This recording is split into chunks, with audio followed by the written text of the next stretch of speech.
welcome to a TalkBack for Watch Dogs Legion presented by Xbox. I am Nick Boy Richardson, and I'm here with... Oh, hello. I'm Dun Goose, I am. Gus, and I'm joined... I don't know what I'm doing. I'm joined by... Done with this. No, you're old Petey. Old Petey too, Bob. Two Bob. We didn't talk this through, did we? No, we didn't. But look, what happened was spectacular. Thank you. So I'm glad that we did it. Yeah, we're here because we've been playing Watch Dogs Legion the last couple of days. Just under a week or so. I think so. Yeah, just under that. And we're going to talk about it for the next hour and a half or so. So hello, everybody. Oh my God. I see so many beautiful faces and names in the chat. And everyone is talking about the Pockety. Oh, good. They're not talking about my accent. Perfect segue. Well, I think it's the delay. So the accent. No.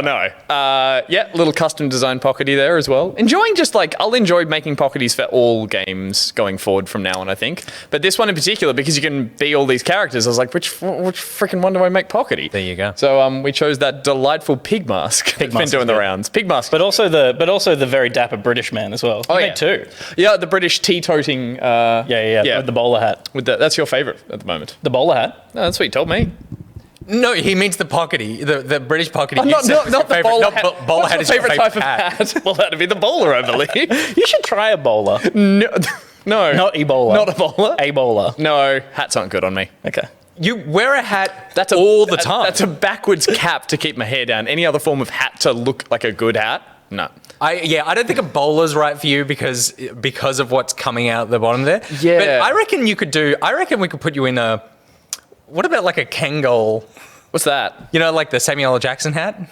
Oh, right. I should have brought it. I actually do have like a golfer's cap. Which is that's the other British hat, isn't it? That kind of chimney sweep. Definitely. Yeah, one of those Dick Van Dyke. Oh, chimney sweep hat would be good as well. These are good hats. We're gonna get to some hat talk later on. Totally. That's exciting. But for now, we're going to be talking about Watch Dogs Legion, and we're not only going to be talking about it. We've got copies of the game to give away to you guys as well because that's what we do. That's not actually what we do. What we do is make content. We don't make video games. We're not a games retailer, but we do have games that we want to give away to you. So we've got 5 copies of the game we're going to be giving away over the course of the show and 1 special collector's edition as well that we're handing out. So we're going to be doing that with a couple of sort of like game competitions things that we're doing. First up, we're going to be designing our own Watch Dogs character, the ultimate Watch Dogs character, because obviously the game is all about how you can play as anyone, and there's a lot of variety in who those people are. And thinking about it, I was like, oh, we're making the ultimate Watch Dogs character. We're not really. No. We're making the most British person we could possibly. Yeah. Well, because we're playing off the idea that, as you said, you can recruit all the people in the game. We'll go into that in more detail soon. But a big part of that is choosing sometimes the least appropriate looking person for a mission, which is half the fun in the game. So I'm sure if we go to crowdsource our design from the lovely viewers out there, we'll come up with something incredibly sensible, incredibly practical, and in no way silly and ridiculous. So Totally. That is the plan there. So there's a link in the chat right now to a Google form, and then if you go to that, you can fill it in. So we're looking for like outfits, gadgets, abilities, names, weapons, anything that you would kind of see in a character creator.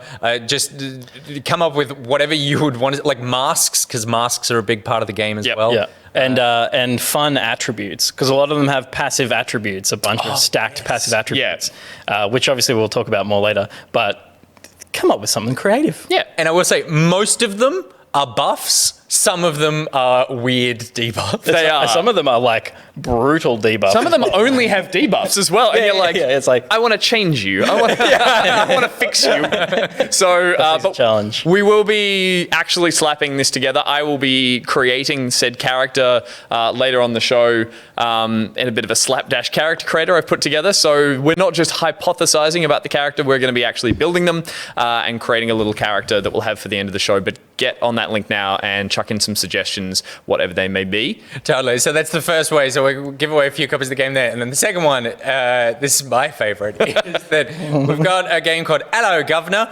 where we are giving away a collector's edition of the game. So this one is entirely sold out. You can't get it anywhere else. Do we have footage of that one? We can have a look at it. Oh yeah, of course. You can't get this at anywhere else. It's all gone. So we got our hands on one, and we will send it to you.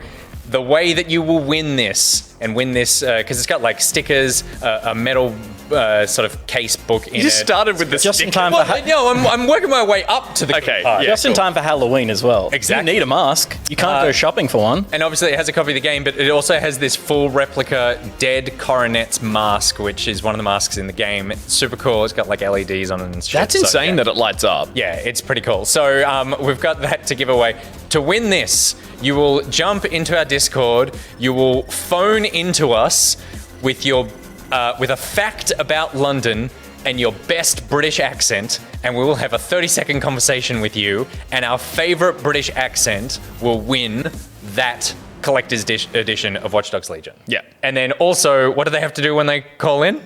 They have to start every conversation, or when we greet them, they have to start with "Hello, Gov'nor." Yeah. That's how we will be greeting. That's how you'll be greeting us, and then you need to stay in that accent predominantly for the whole call while you regale us with your fact about London, or like the Greater England area, or like London facts. I wanted to feel keep. like. I'll say the Greater London area. Yeah, because okay. the game is set in London. It's Yeah. not an England game. It's a London game. Yep. And so, but I will accept Greater London. Yeah. Yeah. Okay. Where does Greater London extend to? That could be one of those facts. But yeah, so we're going to be doing that one through the Discord as well. So Yeah. if you're not already there, Then you can join up to patreon.com/backpocket and jump into the Discord, and then you're good to go. You're good to go. So we've got games for everybody, and yeah, it should be a fun night. Okay, so let's talk about it. I feel like a good way to kick this off. So we already crowdsourced some questions from you guys beforehand, and if you've got any more, like drop them in the chat, and I'll anything that we don't cover, we'll try to get there. McSquirty says these accents are hurting me already. Oh, trust me, it's This going is to be the bad. easy- these are The the- night is young. yeah, totally. Sithcat started off with, what is Watch Dogs? I've heard the name, but I basically know nothing about it. Yeah, we can answer that question. I'm pressing some buttons over here. No, that's not it. Oh, it is. Sorry, Isn't my it? mistake. No, that's for later. Oh, right. Pretend you didn't see that bit. Yeah, what is Watch Dogs? So Watch Dogs is Ubisoft's sort of open world hacker. So this is the question, right? Watch Dogs is a series whose identity, I feel like, is defined by its lack of identity. That it's gone through, you know how Assassin's Creed went through the first game, which was very different to everything else. Yep. And then there was like the Ezio era and Assassin's Creed 3 and that sort of milieu there where it became the insanely huge popular version of the games. And then the one that we're in now, which was like Origins, Odyssey, and I assume Valhalla, where they've changed again the way that Assassin's Creed, it's gone through like this progression. Watch Dogs did that in 3 games. Yeah, it kind of had to, because obviously the first Watch Dogs took place in Chicago, I want to say. I might be wrong there, but you played... No, you're right. it was in Chicago, and you played, I think, a fairly stock standard... I want to say his name. It's Aiden Pierce. Stock standard. Yeah, he was The dude was wearing caps before they were cool. That's true. Caps and trench coats. But that one... He should be your idol. It was an interesting game in an interesting setting, and by setting I mean it was quite bland. Like as a city, was it Seattle or Chicago? It was Chicago. Chicago. Yeah.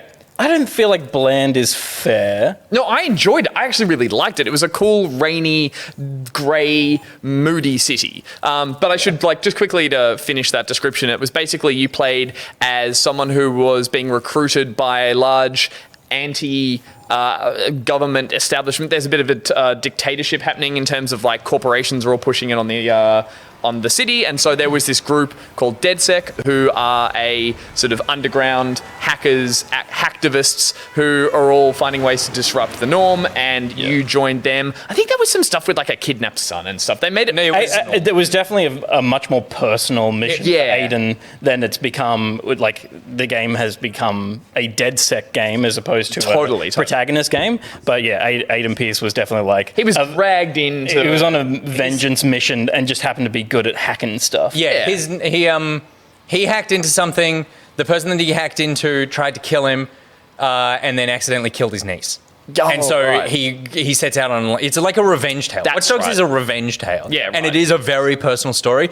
And it is kind of like that the first Assassin's Creed, where it is it's more built around this one character and their journey and like a sort of close off. Yep. Watch Dogs 2. Well, and then just to say, like, the key things that were in 1 was, like, it's an open world city game, kind of like Grand Theft Auto or something, but it's like the idea is that the mechanic is that you can kind of use your phone to tap into everything, and you could, change the traffic lights. Yeah, raise drawbridges, hack into things, move between cameras, which is the big sort of mechanic. And there was a lot of it could be done remotely and as ways to kind of interact with the world around you by, putting yourself near to the action, that kind of thing. Yep. 2 comes out. 2. So, and then 2 kind of went, okay, well, there was all that stuff that we liked in 1, but 2 kind of went more fun. I feel like it took much more influence from a GTA style thing. The open world was much more open worldy. It was more like San Francisco for the second one.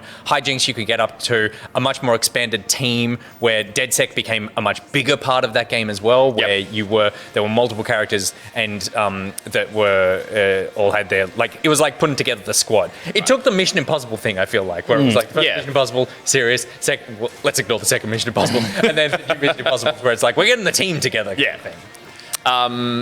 So in that one, there was a lot more whack. Like, you could interact with almost like every vehicle you could hack. You could hack into people's phones and do things. So they were narrowing down that mechanic. It's also where they started to embrace a visual identity, where the first one was very Chicago.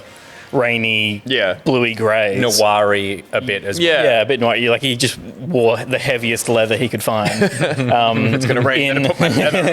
In 2 is where like the neon and the graffiti and the spray paint and all the iconography with like LED words in them and that kind of stuff. This kind of this like 90s hacker vibe almost, but like a punk style. Yeah, it's definitely like street punk. Meets technology. Everyone's way too fucking cool to exist in real life. Totally, yeah. In 2, and it was almost like that's what they saw not work in 2. Was it was like everyone is too cool? Yeah. And we're seeing footage of 3, and like. That's not a cool looking person. Guess who isn't cool? Meryl. Meryl. Not even a cool name. Meryl is cool by her actions, not by her outfits. And then the second character in that was Marcus Holloway. So then we get to Watch Dogs 3 or Watch Dogs Legion. So then it's like they've looked at the last 2 games and gone, okay, we're going to take parts of both of these now and kind of make the thing. I mean, I assume that it's like, oh, well, this is the ultimate version of what it is. And this one, the big mechanic that I'm sure you know, but if you don't, is that the hook to this is that you can play as anyone. And I read an interview with the devs about it, and someone said, oh, you can play as anyone. And they said, no. Technically, you can play as everyone. And they were like, it's a bit of a difference where like anyone is like, oh, you could just pick who you want to play with. This is like literally you could go through and play as every single person. It's not like you just make a decision and then go, oh, this is one. You just play as every single person you see in the game, and that could be your entire game experience. Is just recruiting a million procedurally generated characters. I wonder if there's an end game in that. If you recruit every single human in London. There's no point in the story. That's how you take over. Well, again, you win. Yeah, right. Yeah, by default. It's like you have no antagonist anymore because they're now part of DedSec. A DedSec city. Yeah, there you go. I mean, and we should probably set up as well the main story beats from the beginning of this one is that you are recruiting as part of DedSec again, but there's been again some dodgy companies who are sort of they are taking over the law. They're basically like Hacker Thanos is like I'm gonna destroy part of the population because the world is overpopulated and pin the mayhem on DedSec. So DedSec becomes outcast because of a terrorist attack. And the whole time, that's the one. And the whole time this is happening, there's a like privatized police force called Albion, who are your cops who are getting around, and they're all corrupt and bad. And there's a big bad of running all of them as well. So you're the anti-establishment taking down the private sector who have taken over the government sector while there are still criminals around as well. There are still bad crime lords and stuff who are also working with... So there's a lot of those kind of factions. Technically, there's no good guy. No, that's what I was getting at. Like, you're all... There's just like... There's anarchy, and then there's pure anarchy. There we go. And so it's like, oh, that guy is way too anarchy. The lesser of we're like a couple of evils, yeah. pop punk anarchy. Yeah, totally, yeah. Yeah. The one, like, character that we've met that isn't corrupt in some way is like, I'll work for you, like, I'll work with you because you're the lesser of a million evils. Yeah, procedurally generated players, anyone. Yeah. We should probably establish as well that when the game starts and you need to start as a protagonist, the game does give you, I think, like a choice of maybe like 9 random characters who are, again, we all got different, everyone who plays it will get a different 9 who are there. And you pick that one character to start your journey, and very quickly you can choose to then recruit more people and switch over to those people, and you could choose to never play as that one again. Meryl isn't the main character by design. No, she is not. No, Meryl is Nick's. Like, I just looked at them and I was like, well, I can't not go with that. Similarly, I picked a 30-something supermodel who was like, wears a business skirt and drives a sports car around. And I was like, yeah, I'm going to take her. And she totally kicked ass. Yeah. Because she was really good at fighting people. So I was taking everyone out in high heels. So what's interesting is because I feel like in your gameplay, that's not who you ended up maining, right? Because I was going to ask, did you guys, because I've still got Meryl. Meryl's still like my de facto. Yeah. Because I have that thing of like, yes, I could play as anyone, but you were the first one I picked. So even though you're also definitely the weakest link on my entire team. Yeah. Still your first. Still my first. Yeah. Well, that's the thing. Yeah. I picked this character as my main, but then I quickly did a side mission where I went to some bare knuckle fighting and I unlocked a character who had heaps of perks and heaps of buffs for melee fighting, which is what I wanted to do. So I very quickly turned to him for my gameplay. But when I go back to the story beats, I switch back to her. And the main reason for that, and we're going into probably too much detail, is I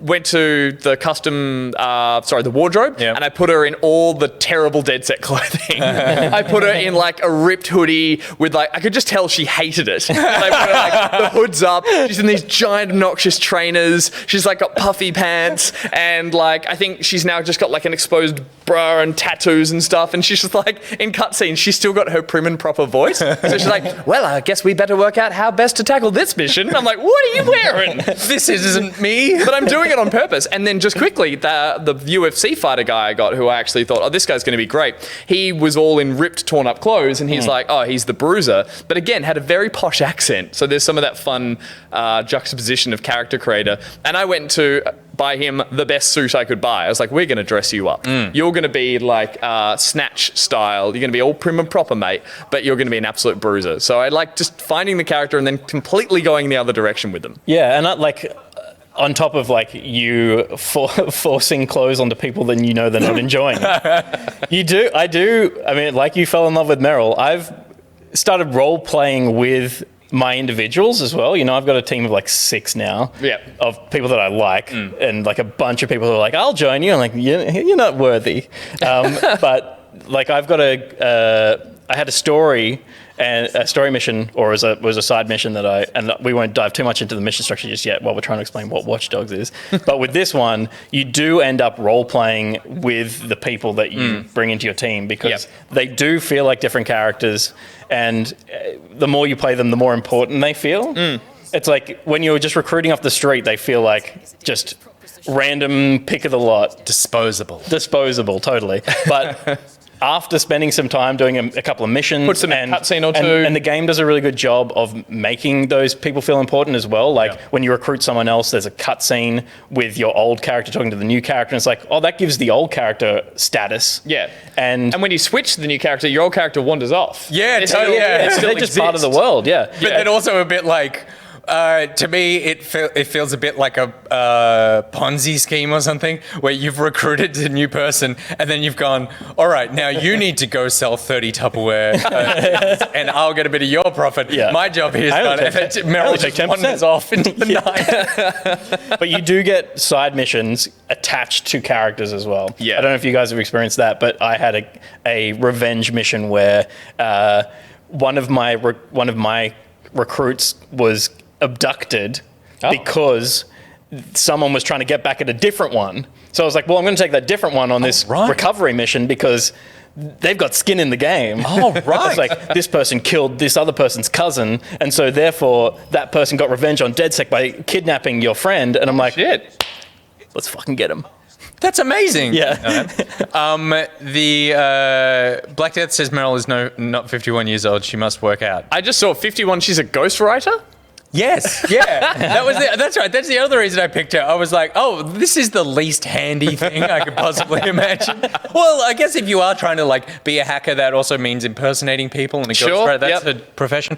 But yeah, so to sort of finish up on the description, it kind of says I hate that character simply because she looks like my mother. Oh, that's rough. No, maybe her mother's an asshole. We don't know. That's true.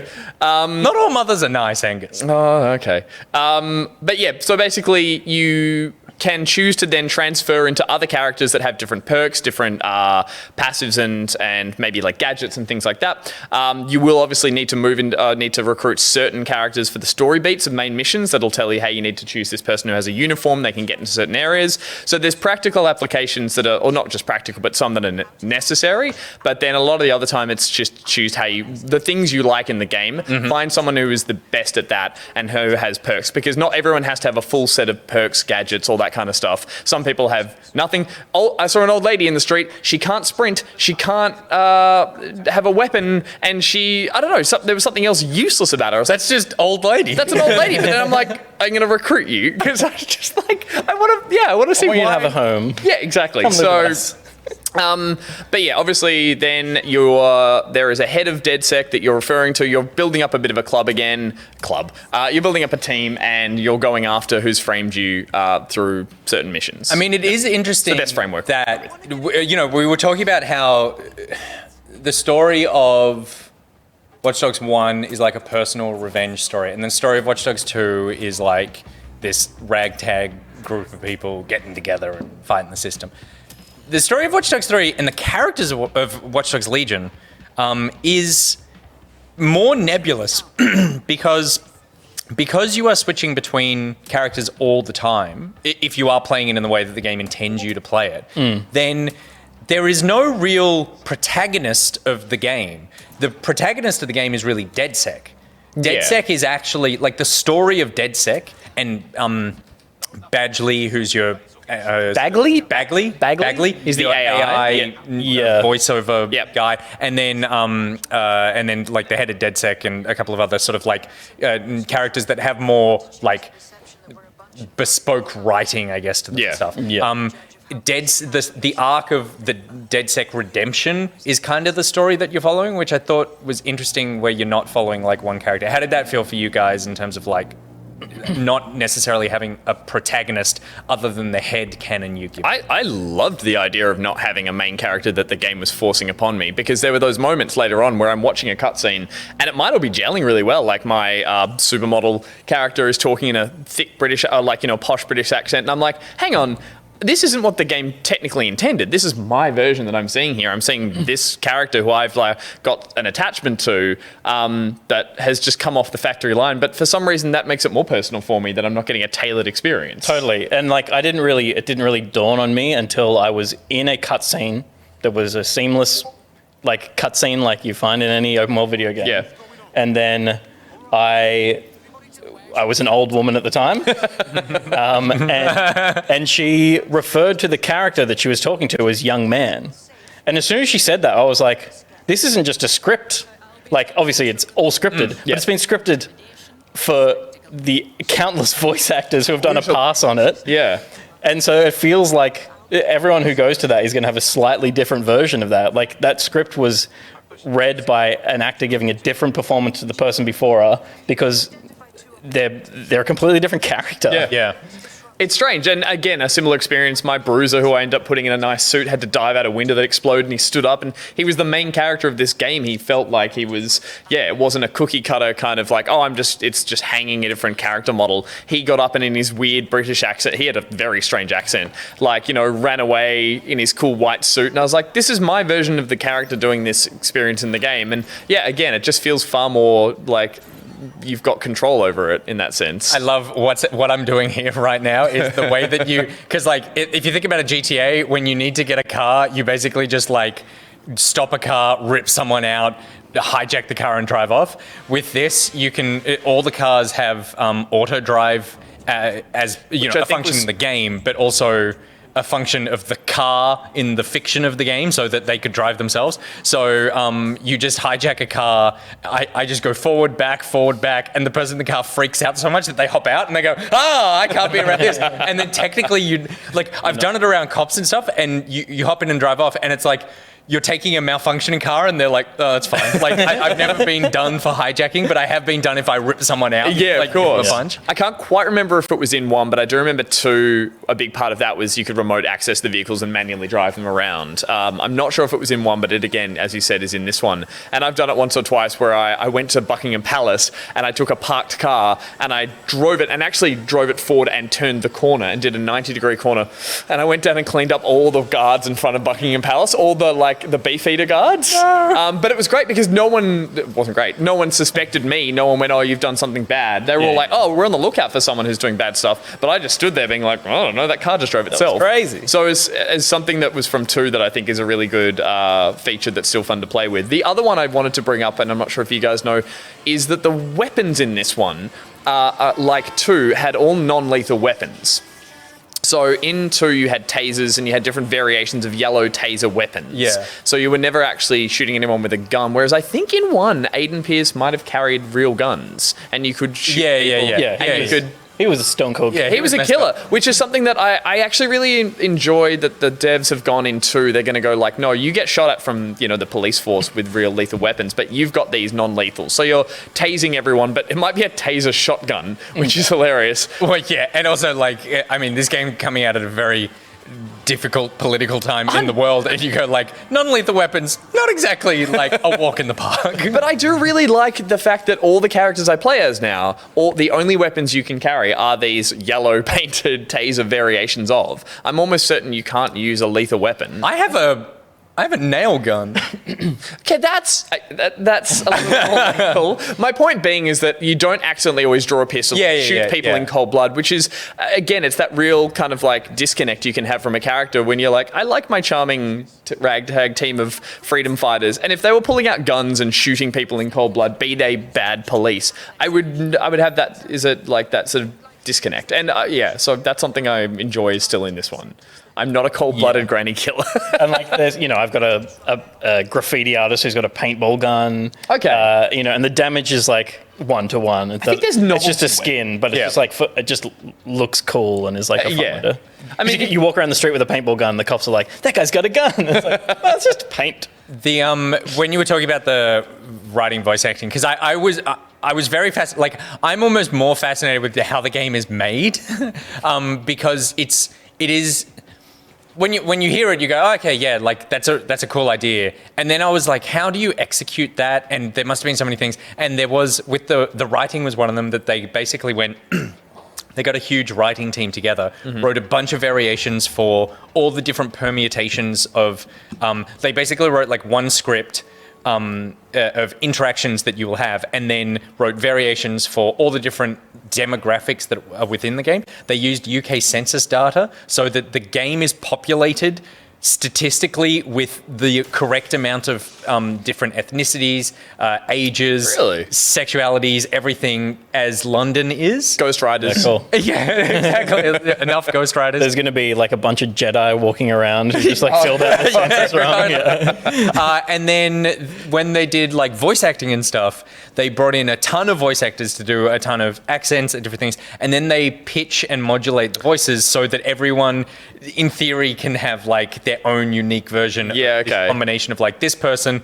with this pitch on them, with this age, so therefore it has this script. Like, the spreadsheet of how that is put together would just be insane. That's amazing. I'm glad that there is that variation on the pitch thing, but obviously we've come to a point, technologically speaking, where we can do that sounds believable, that it's not like, I've got chipmunk granny. Totally. Demon granny. Yeah, exactly. And the trade-off that I've seen, at least that I can see in it, is that I think that the game looks great and all this. The faces probably don't look as good as you would normally expect. Well, you don't get tailored faces for them all, where it's like, there's obviously sliders for it all that have to have variables that therefore give you unique faces to everyone. And more often than not, you'll get something that just has that slight, not uncanny valley, but it's like just that wonkiness, which is... Well, and part of that is also because I was like, there must be something in that, because I've seen, like, because all games have, or all these big kinds of games have like procedurally generated NPC faces, but the difference is that all of those characters in here need to be something that can be in a cutscene, can talk, can have the full movement set that you would have if you were a character, can have the ability to change their clothes, like all the information that is attached to everyone, like a playable character, has to be attached to literally everybody in the world, which is wild. So that's where like you go, okay, the faces don't look necessarily as realistic. The trade-off is that like the infinite permutations, I just think is very cool. There's tons of stories of that where I was just like, oh, that's interesting shit about There's also the benefit of wearing a mask in 80% of the game, like we see right now. It's like, of course, There's heaps of detail in the helmets and masks and stuff you wear, because like you're looking at them half the time anyway. Yeah. When you're raiding. But we should probably get onto the gameplay, right? Because that's actually the really core interesting thing about this. Surprised Pikachu wrote in and says... Pikachu? Pikachu. That's great. Does playing a different character really change how you approach a mission, or is it really only a choice between stealth versus guns blazing? So we were like, that's what we were wondering as well. Let's find that out. So we all coordinated and... actually, by accident, we kind of all ended up playing different styles of characters from the beginning anyway. But we all took our most unique character into the same mission to approach it in 3 different ways to see how that would go. And so this is a thing we'll call Achievement Unlocked. Because that's what we did. We unlocked the achievement of being able to do this. And those are the 3 characters that we took in there. They're the 3 that we each had. Nick is the construction worker. I don't remember her name. Peter is the lovely old lady. I don't remember her name.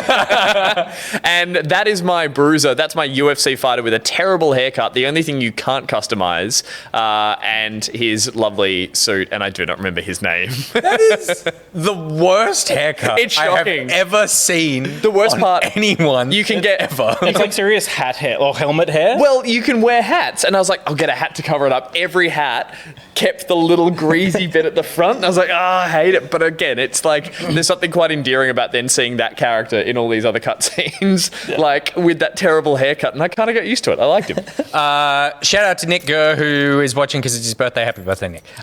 So.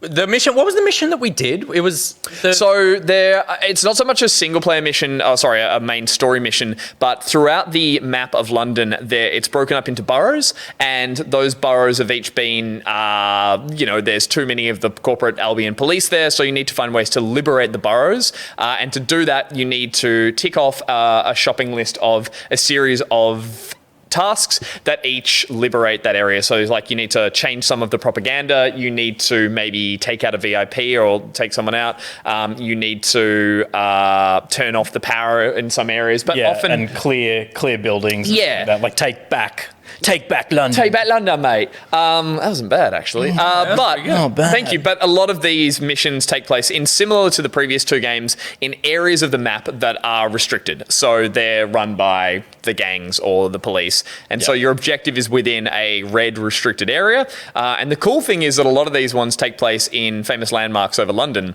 So there's like Buckingham Palace is restricted, obviously. And this one that we went to was in the Tower of London. And it was to take out a VIP target. So there is not random, but there is one guard in there who is a VIP. And so we all took turns of infiltrating said Tower of London, taking out the VIP. And then there's like, within each of those areas, there's pickups. So there's the money, the currency in the game you can find. There's tech points, which you use to unlock stuff. So that's why you're drawn to those areas. I think as the previous games did as well. So we went to the Tower of London. I think, Nick, you went in because I used to really not enjoy playing stealth games, and then I played Metal Gear Solid 5, and then I went, oh, this is actually really fun, and then I now love playing stealth games. So like this game, it's not necessarily a stealth game, but stealth is kind of encouraged. Hacking is certainly encouraged. I feel like I the way that I approached the game was probably the way that the developers really intend you to play it. I feel like I have the game world gives you the most tools and options to play in a sort of hacker stealthy kind of way. So that's what I did, and the way that I completed this mission was with my name that I can't remember woman who gets herself a mechanical drone that she rides in and hacks her way into the facility. So let's take a look how I went.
So I love that bot, by the way. That spider bot is adorable. It's very useful. So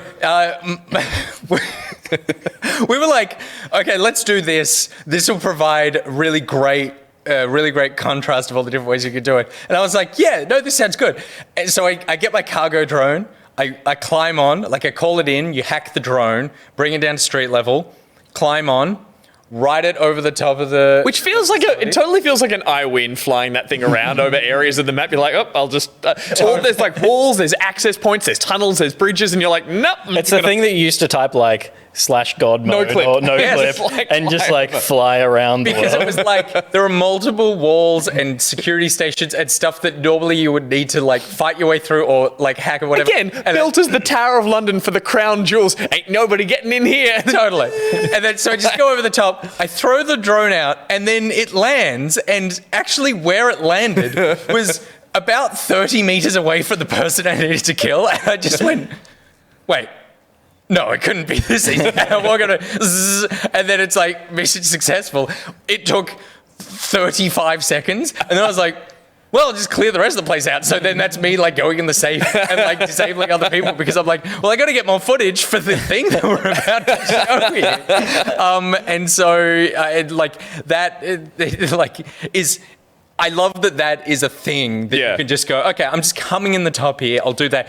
Obviously, just because of the type of mission that we selected, then that is very easily doable because there's no massive roof on there. No, because underground. We've discovered and we've done in playthrough since then, a couple of the missions, we did one for a playback where you needed to infiltrate a building that had like numerous locked doors. If you get spotted as the spider bot, they can shoot you and just quickly take you out. You needed to hack multiple terminals. You needed to like open power grids, all using cameras in the bot. So those ones, that would be quite tricky in any sense. And so that is actually like the way that I've really been playing the game is the range on the gadgets is really awesome. So the drone, that robot bot thing, the spider bot, has a pretty big range to be able to go around a facility and stuff. But the real joy is hacking. Like you hack a camera that then you can find other cameras and sort of bounce, like daisy chain. I think that's been in it since the first game. But now there's like extra things because there's like flying camera drones that you can use. And so you basically like there are things where there's a facility that's 4 levels deep or something, and you can just bounce your way the whole way down using drones, using the spider thing to unlock doors, to disable people and all that sort of stuff. And the whole time, like Meryl's just outside. Meryl's above on a hover drone again, being like, oh, I can't get in there. Oh, damn.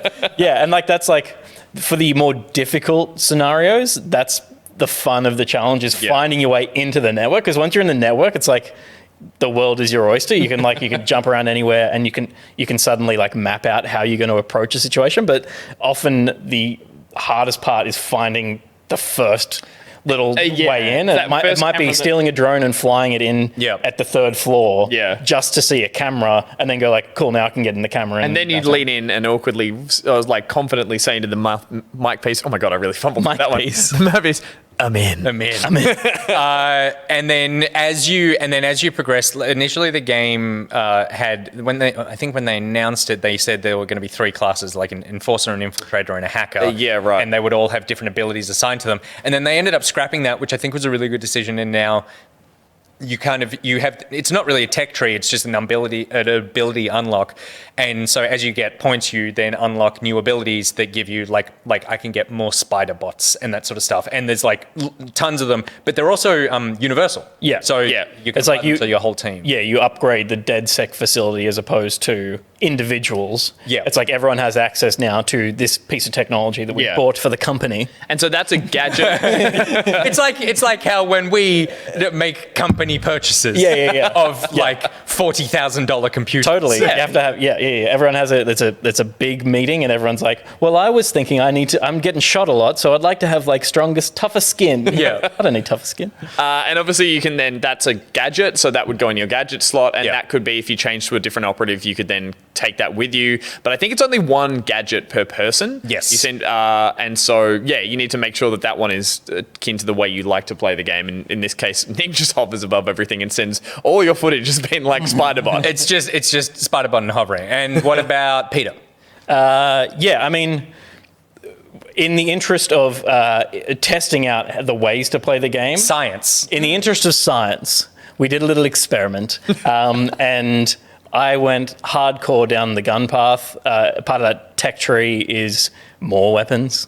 And so I just went, I need a shotgun immediately. I was recruiting people that had special guns as well, like the paintball gun. And my lovely old lady was like a former SAS or something like that. Really? She's just like a weapons trained, like military woman. And she's got like a really That's good an old rifle. lady who incorrectly filled out the census. Yeah.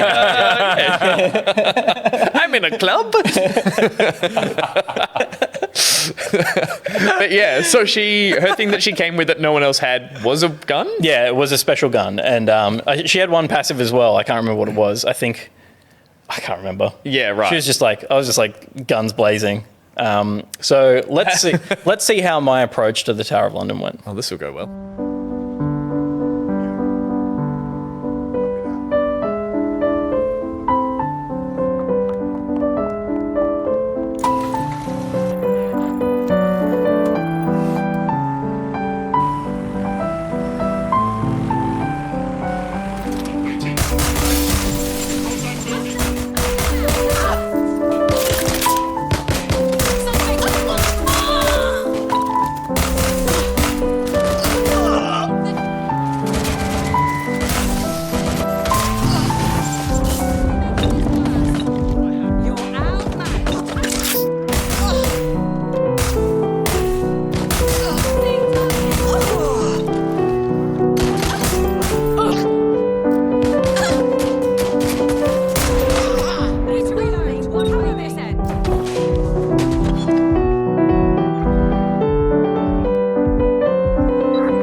In Granny's defense, that guy jumped in front of the car. I feel like you did not paint elderly drivers in a good light there. I know. I hit heaps of stuff on the way out, but it's pretty smooth on the way in. Yeah. Hell of a runner in those shoes as well. I know, she's such a badass, man. Yeah. Like, she just, because you can do, obviously, I didn't do any melee in this because I wanted to just gun my way through it. But like kicking people in heels, I'm sure you can attest to. Yeah. It just looks so cool. Particularly this old woman, just like high heels straight up the face. She's like Jennifer Lopez in Hustlers. You just go, you're 50, you shouldn't be able to do that. We were saying before as well, just that, so that's like a UMP kind of weapon, but again, painted yellow, so it's not real. It's like a pretty accurate like mid-range rifle, but it's like, it's got little sparky bullets that come out of it instead of like deadly bullets. It's interesting. We were playing on the 1X, and it feels pretty good to shoot. It's obviously not the way the game is designed to be played, but it can be done, and it's still fun. There's like the way I was doing it was there's a really strong snap to. So with the controller, just like slamming the left trigger, pop, pop, let it go, slam the left trigger again, and just keeps locking back onto your target. So you really only have to kind of adjust for headshots and stuff like that. So it's like, it's definitely not a shooter's game. Like someone who's super into shooters, they're not going to enjoy the game for the shooting, I don't think. But it's definitely effective. But certainly you're better off doing a bit of reconnaissance before you go sprinting in. Because I like Gus very kindly edited out the bits where I was very close to death multiple times in that run. There was one where you totally, and we should say like rebounding health system I really enjoyed. I actually never... I never. You've never been near combat. No. Like all my. So You bloody coward!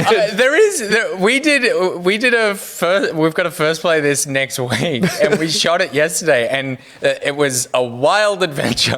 But there were some parts where I got into combat, and it was like, oh. This is unfamiliar territory. We're sitting behind Nick being like, has he played the game? Has he played games before? Meryl doesn't know what she's doing. But the I didn't know about the I was in a gunfight, I started getting shot, and I was like, hang on a second, I don't know whether or not this is regenerating or I need to find health packs. Meryl! But then everything was fine. You also had an invisibility cloak.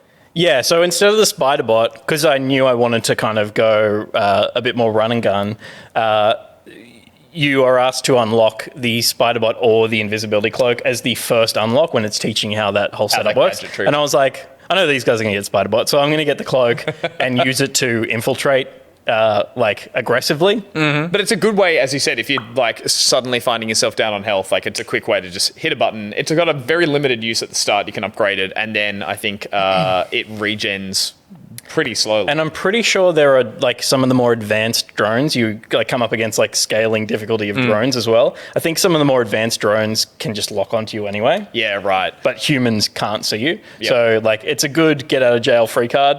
It doesn't last very long, but it lets you duck around a corner. Yeah, right. The hacking is very fun. The shooting is passable. Serviceable. I think the heavy snap-on is kind of like, because the game is kind of walking down the path of like sneak and hack and that kind of thing. And if something bad happens, you don't want gun combat to be the most fiddly thing in the world. No, yeah. Even to the point of like it discourages gunplay in such a way that like you can walk into a heavily armed facility, people are walking around with guns, and if you engage with them fist to fist, they won't shoot you. Yeah. So like they're like, all right, well let's brawl. Yeah, totally. They're like, oh, okay. Oh, you want to throw down, boy? Grandma? Yeah, grandma. Meryl! The fact that she walks in there with that machine gun and goes, nah, throws it down. They're like, all right, well, we'll throw ours down as well. That's what I discovered a lot, because as I aforementioned, really into punching people in this game, because I really enjoyed the animations that they attached. Not only, there's for competent fighters, there's cool animations which you'll see, but also if you do play as someone that's like an old lady or someone who's like an old man garbage sweeper, like they still have attacks. I think my supermodel, her attack was just to leap on their back and just kind of like flail around, but it's like clearly she's not a competent fighter, but like the attacks are still there and they're good fun to watch. I chose a different approach. I went in and tried to, so a little bit of stealth just on my sneaking in, and then when things went down, I just threw down and started punching people. It worked pretty well.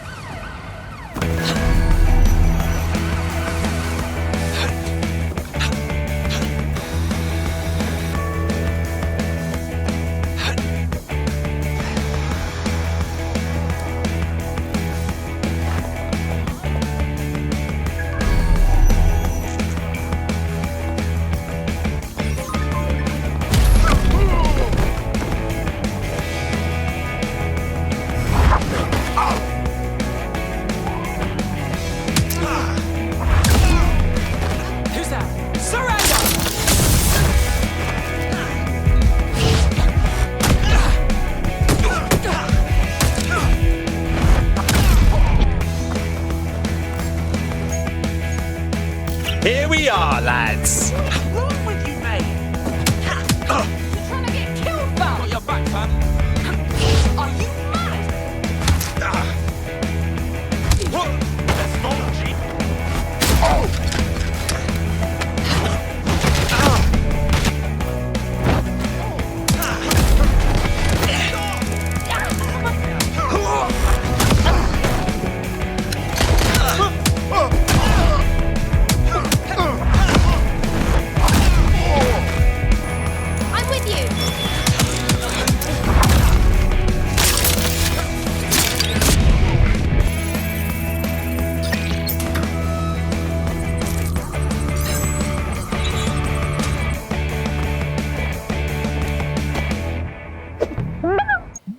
I feel like I should apologize to all those guys. It's so brutal. It is, isn't it? I think I'll put it out there. I say this is probably the most fun way to play. Obviously, my character was someone that I got out of the bare knuckle fighting mini games, so I had to earn their recruit by winning a bunch of matches. But that character has, as you saw, a couple of extra abilities and stuff like that. But obviously, as I said, the movesets for the punches are a lot more brutal. I think, I don't have any of that. Like, well, I think you technically would still be able to take people down in different melee animations. There'd just be different animations. It is different animations. Yeah. It's like the stuff. I've never punched anyone. My robot does all my punching. So like, yeah, when I get into fist fights, it's like, it's a bit scrappier. Yep. There's definitely like some nice choreography to the way that my old woman like jumps a foot into the air to do a roundhouse kick, but it's not like you were doing wrestling. Like there was like a Randy Orton. So like a lot of those are because them. I was disrupting people, which is you can basically like taser their phone, I think, or something, run a charge for their phone. So And so it is a takedown. It's a takedown. So that's what most of those were. There is like the actual melee fighting itself is pretty standard. You lock onto someone, you can avoid to then get a counter. Yep. You can punch, and if they're blocking, guard break there's guard break where you can get in there and try and fight. So it's actually really basic once it's a one-on-one. And as you mentioned, if there are people around with guns, fortunately, most of the time they do stop shooting at you. I think in more secure areas, or if you've got heaps of heat, and you're punching someone, they will shoot you. So you can get shot in the middle of a fight. But obviously I was kind of getting the jump on most people. And then the target when I took them down was the most brutal one I'd seen. The multiple punch in the face. But crazy. It's and kind you of distracted. That was a takedown? That was a takedown because I'd tasered them just before I went in as well. And then the other thing we saw there was my main ability, which is a rally cry, which is only attached to that character, or like other characters. Yeah, so that's an ability perk that's attached to the character that you could find on the street. Yeah. Like someone might have it. But then I also had two passives. One, it charges my gadget the more I punched people. And another one, I forgot, which was like, I think... Kinetic powering. Yeah. It's static electricity. Yeah. Totally. And then the other one was, I think, my punches take people out quicker. So that character had a few extra moves. Yep. And the rally cry itself was one where it would bring 3 AI. So I went and actually opened the front door so they would come in with me, because you can't actually call that rally cry in from a restricted area. It's more for street brawling, I think. So it's a bit more fun. But I opened the door, went out, called everyone in, and then started some fights, and they followed you in. Yeah, and they came in with me, which was cool. And then they're pretty useless. They go down pretty quick, but they're there to distract guards. Yeah. And then the gadget I had was an electric punch, which it looked like brass knuckles with a... It's brass knuckles with electricity, which is an instant KO, takes a while to recharge, and I think I'd upgraded it so it would take out everyone in a 10-meter radius or something. So it's like, I actually really enjoyed it because the guard AI is decent, but it is enough that you can ping pong between people and kind of catch them off guard, putting their guns down, picking the guns back up. If you shoot a bullet, it's an immediate alert to the area. Yep. But if you get into a fist fight, it's quiet enough that the person in the next room might not hear you. Yeah. So you can make your way through a building, fist fighting everyone, melee fighting everyone, one at a time, regenerate your health between bouts and stuff like that. So that that with a bit of stealth as well, just to for you would just sprint through all the rooms, like get them, like just rally them to the center and then punch all of them in Pretty one hit? much, yeah. So it helped in that one that it was more spread out. There weren't really as many drones in that mission, I think, than some of the more secure buildings, which are much more locked down. Again, so we picked a mission that was probably more fun to play in all our styles and more forgiving, but some of the other ones get a lot tougher. But. And there were more drones in, because there was one, and because I shot it, there was a alert that brings in people from outside the area as well. So that's why I shot another couple of drones that got called in, because I'd set off security. The alarm went off and my guy's like, all right, bring him in. So it's just like, it's quite sad when I finished and I did the same thing as you with your spider bot. I was like, well, I'll just clean this place up. It's just bodies lying around everywhere. Yeah, totally. Okay, so let's move on to the Q&A, because we've got a few questions in from people that I think sort of like give a better understanding of everything. You guys have written in a ton that we got from the Discord and stuff, so we'll just run through some of those. The first one coming in from Danny Boy, Bishop, who says, how close is the game map to real life? Because obviously this one's in London, the previous two being in America, so over there. We've all been to London. Yep. Mm-hmm. It was like going home.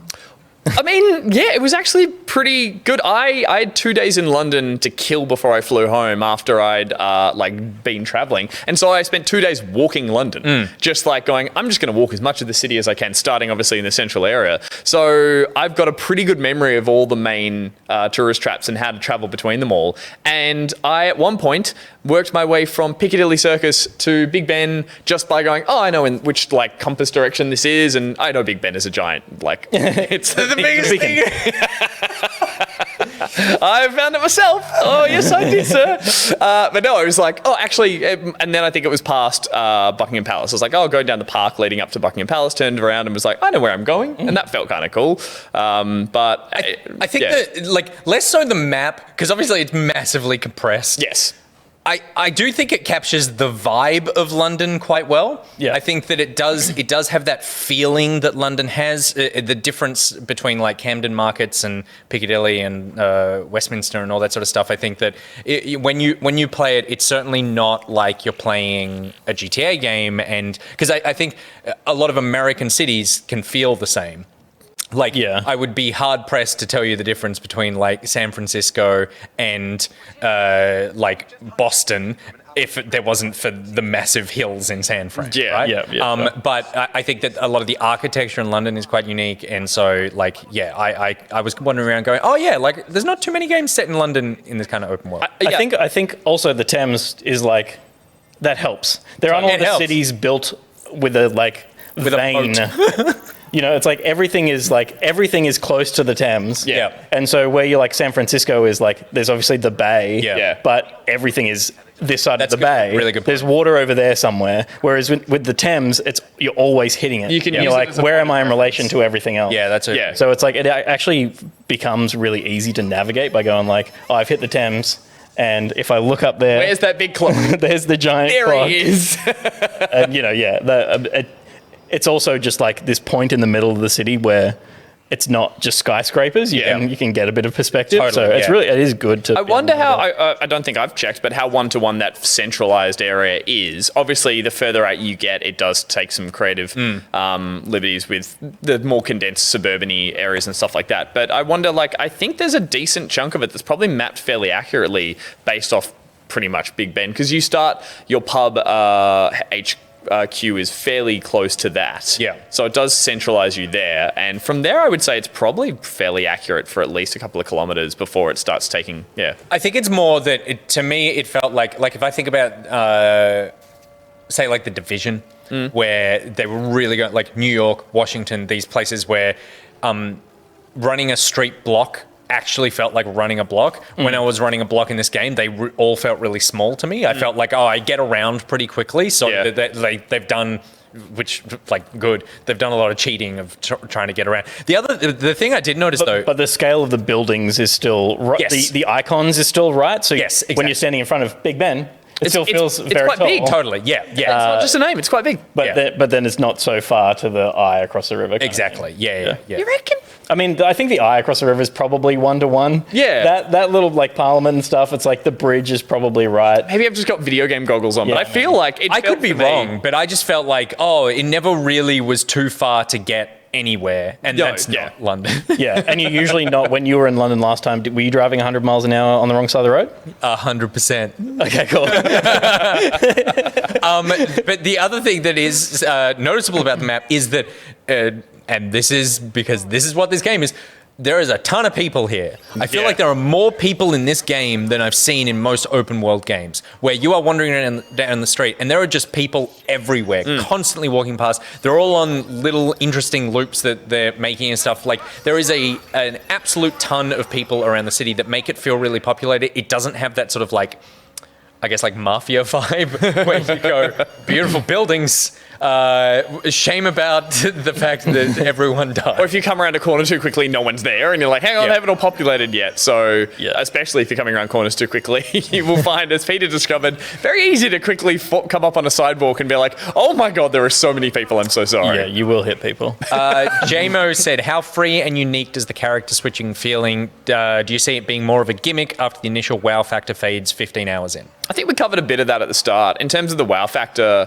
I'm still impressed by it. I feel like the more missions I follow in the main story that require me to do it, that might take a bit of the sheen off. But for now, I like the idea that it's often telling you to take practical people. And as we said at the beginning, if I see someone in a silly situation, or not silly, but if I see someone that doesn't feel like a practical recruit, the wow factor for me is still going like, you're part of my team. Yeah. The one thing that kind of disappointed me about it when I first started doing it was that, I mean, the obvious comparison to draw is to GTA 5, where you would jump between the three main characters, and every time you landed on them, they were living their life. Yeah, like middle of something. They're rolling out of bed and beers are falling off them, or like they're in different parts of the world doing things that it feels like they've been living. Yeah. Whereas in this, you switch and you kind of spawn on the spot you were just standing on. Yeah. Which feels less like magic, but also just saves a bunch of time. It's like, that's exactly what I wanted. Yeah. I needed this character right now here,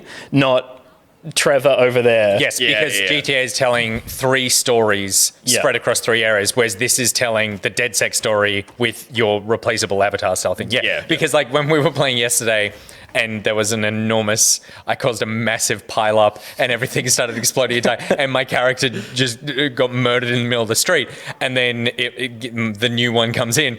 I was like, I'll probably, because this was the first time I died, like properly like that. I was like, I'll probably spawn in the hospital or something and I'll walk out. And I literally just spawned next to the burning wreckage of the car. And it's like, oh God, you just saw your friend die. But yeah, you could have helped. Totally, yeah. I still think the character stuff is cool. The thing I need to keep reminding myself is that it's possible. That's what I keep forgetting. That's is true, that like it's very easy to scam people. So the phone that you use to hack everything is also the phone that you use to not only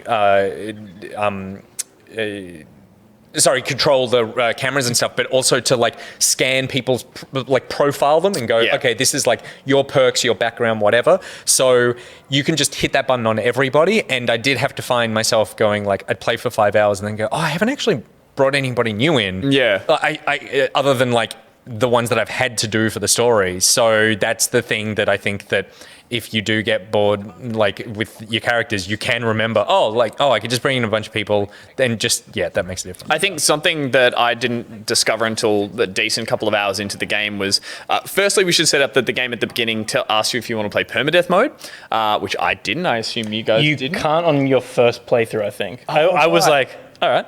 Yeah, okay. No, I think you can. You can't play as Iron Man mode, I think. Oh, right. Because there's the more permadeath, and Iron Man. Right. I don't know what the Iron Man save was, but permadeath is like, you lose a character. You lose an agent, they're gone. You lose a recruit, they're gone. You need to find someone else. Which I assume means that if you lose everyone, it says, then that's game over. Yeah. So the other version of it, which we were all playing, depending on how your recruit is incapacitated, whether or not they're arrested or whether or not they're hospitalized, they'll go out with a cooldown timer, which can be upwards of like 30 minutes, I think. So if you're hospitalized, you're in the hospital for 30 minutes. And so there are other recruits, and the game pushes you towards hiring people that can help buffs for your team. So if you get a paramedic on your team, it'll decrease the amount of time people will be in hospital. Same thing with like the legal system. So that's kind of cool. Which I thought yesterday was a barista. And Gus was like, barrister.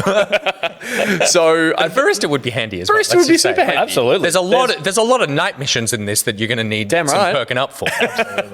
And then beyond that, I think the game also finds a way. It does highlight occasionally people who are more interesting, and by interesting I mean they have a better range of skills, and therefore they're a bit more unique. Because I think if you go just looking for the everyman on the street, the majority of them won't have something really unique. Yeah. You might need people, and so you're like, I'm going to recruit you. Just meat. But you will occasionally. Particularly if you're on permadeath mode and you just like. You'd be like, quick, join my team. Join my team. Why have you got so many empty slots? Just join my team. But the game does like at least show you some of the people who might be like from a gun club, therefore they'll have some better perks and stuff like that. Whereas man on the street might just sweep up or something like that. So that's something that I didn't realize. Yesterday. That was a reference to yesterday. Right. But I thought that was kind of interesting too. That it's like you can hunt down rare people. Maybe it's like Pokemon. You've got to catch. I think like my sense of it was that whenever I scanned, I would sometimes see someone with a full list of perks. Yep. And it was like, they're a pretty good operative to go with now. Yep. And there were some with just nothing, and there were some with those negative perks we were talking about, or the debuffs we were talking about. Like, there was a guy walking around the streets who was like... Can't hide behind cover? No, yes, there's that, but there's also like, going to die. And randomly. We'll drop dead randomly at some point. And I was like, that's sad. But there is a challenge of like, just play the entire game only with that kind of person. Yeah, totally. One of the debuffs was gambles a lot, which I was curious. Yeah. Does that mean that you might lose the currency you are, but sometimes they might make it big? Yeah, I think as well. Like I'm guessing they're just using like pokies on their phones or something, because it's like you wouldn't go somewhere and do that. It would just be like in the middle of a mission. It's just You'll see your you'll see your currency just change on the UI. Just and then there are people that have ones where it's like they've got a really cool car and a really strong gun, but they can't run or they can't hide behind cover. And I'm like, what is that, like bad knees? Like, what do you mean you can't hide behind cover? How do you get into bed? Like, how do you get in your cool car? Hide behind something tall. Yeah, exactly. I think there will be key. I feel like there'll be key people that you interact with during the story that you might be able to recruit that have a special ability. But we're finding spies, like ex-MI6 agents who are like, they've got the Aston Martin, a silenced pistol, and like all these perks that help them just be a stealth master. So they're around on the streets as well. Okay, fair enough. And again, we should mention as well, part of that is then when you want to recruit them, you do have to do a mission. So there is, you get sent on a bit of what feels like somewhat procedurally generated mission, which is often maybe go take people out or go hack some terminals, blah, blah, blah. And you need to do that to get them on side to want to join you as well. So it's not just a case of picking people on the street and saying, you're in my team. There are a few steps that you can fail. Yes. Oh, yeah. So, I mean, the thing I did want to say with that is, so when you were basically at the beginning of the game, you want to recruit people, or you can recruit people that are neutral to DedSec, and then you go do something for them, or they're sympathetic to DedSec, and it's like they're basically already in. Yeah. Literally everyone you walk up to, for you basically being an anarchist, borderline accused terrorist organization, you walk up to people and they're like, you're DedSec, aren't you? And you go, maybe. I don't think they said maybe. They're like, you got in one, mate. Like, as far as the public is concerned, DedSec are the most evil organization in Europe. Yeah. And like, they're like, you're DedSec, aren't you? And you're like, yeah, let's chat. What do you want? Tell? You're in a ripped hoodie with a DedSec logo on it. Oh, yeah. He put me in this. But when there are also people who like are not sympathetic towards you, so you need to gain their trust. When you play it, if you fail a mission, what I thought was really cool is like we failed a mission, and when you failed that, and that was the recruit mission. It's like, damn it, I can't get that person, and I wanted that person. And then what actually happens is that you can open up this deep profiler. I think it's an ability. It's a perk. It's an upgrade that everyone can have. And so this deep profile is basically you then get to learn more about them and find things about their routine and their background that you can then follow them or go do something else for them, find a weakness that either you can exploit or something that you can help them out with. Like they might be, the example that we found was like, I went to do a mission, it failed, and then found out that this person was being harassed by this like thug. So then went and took care of the thug. You do that and then it gives you the ability to now re-engage with that person to go, hey, by the way, I helped you out with this. Now let's talk about you getting back in. And they're like, okay, but you owe me another one because you really screwed up that last mission. And that's an example of either like the power of the individuals in this game or sunk cost fallacy of you being like, I've already invested a bunch of time in this character. Totally. There's a billion other options, Totally. but I choose you. Yeah. And so I thought that that's cool that, and that deep profiling thing really, and that's the thing that they were talking about where like, if the example that I've seen float around like is like a husband and wife go out to dinner at the same restaurant all the time, so they always go to that restaurant. And then if the husband dies in the game, then the wife will stop going to the restaurant, and so she'll start going to the cemetery instead. My God. So there's a change in routine there. Yeah. And then I'm kind of glad you said cemetery and not the club. It's like she moved on quick. at some point she's got to live a life again. Yeah, like, absolutely. Let's not begrudge that. But like not the next day. Not the next day. My favorite one of these was when we were playing yesterday for the thing. I was just following this random woman that had a briefcase, and I was like, oh, she's kind of like serious looking. Like, what's this briefcase that she's got? And then she wanders up to a cop and then stands in front of them. I'm like, what are you doing? And then she drops the briefcase on the ground in front of him and walks off. And I was like, what story have I stumbled into here where there's like this corruption? Or maybe it was just a glitch and she just bumped against him and the bag fell out of her hand. But I was like, are you going to give him the briefcase? And then the briefcase is on the ground. I'm like, what is happening? What's funny as well is that like, because the game has so many systems in play, even something that might have been a bit not going right, you were like, what's happened? You were extrapolating like, is there AI here that's like going deeper than it ever could before? And there are systems in play that might do that, but in this case it might have just been, character dropped bag, and you're like, who's going to come for the bag? The headcanon goes wild in this. Ozstone Wolf said, if you haven't played any previous franchise titles, can you pick this up and enjoy it standalone? Totally, yeah. I think more so than the second game, obviously. It's like, this one is a complete open book in terms of like, they get into the story pretty quick, and then there's no characters from what I believe that are really recurring or come through from the previous games. There may be cameos, but nothing you have to hang. And I think they're aware that DedSec is an aesthetic, not a story that you're attached to. Yeah. It's like, these people just look cool, have fun. Yeah. is the point of it, not you need to know the history of DedSec to jump in and play. So totally. To jump in. Aiden Pierce does appear in the game. Yep. I haven't found him or gone to that, but it's like that's just like given something to the fans. There's for all intents and purposes, this can be a completely standalone. I hope Aiden's mission is him just like taking a gun out and shooting someone, and they're like, oh, what are you doing? He's like, I'm American. They're like, oh my God. You didn't get the orange gun memo? Gus has only referenced it 30 times tonight. And then the final question I got in here from Pat is melting. Does the change from watch_dogs to Watch Dogs change the identity of this franchise, or have I latched onto something very tenuous and wasted your time? If it does change, if you do put it in as a URL now, it will find it'll game not found. And also, like, you still can't observe dogs. Yep. I haven't seen one in the game. I haven't seen a dog. Yeah. Was this a thing? Well, it's, Well, I you can't. If the implication is that now you just watch dogs, yeah.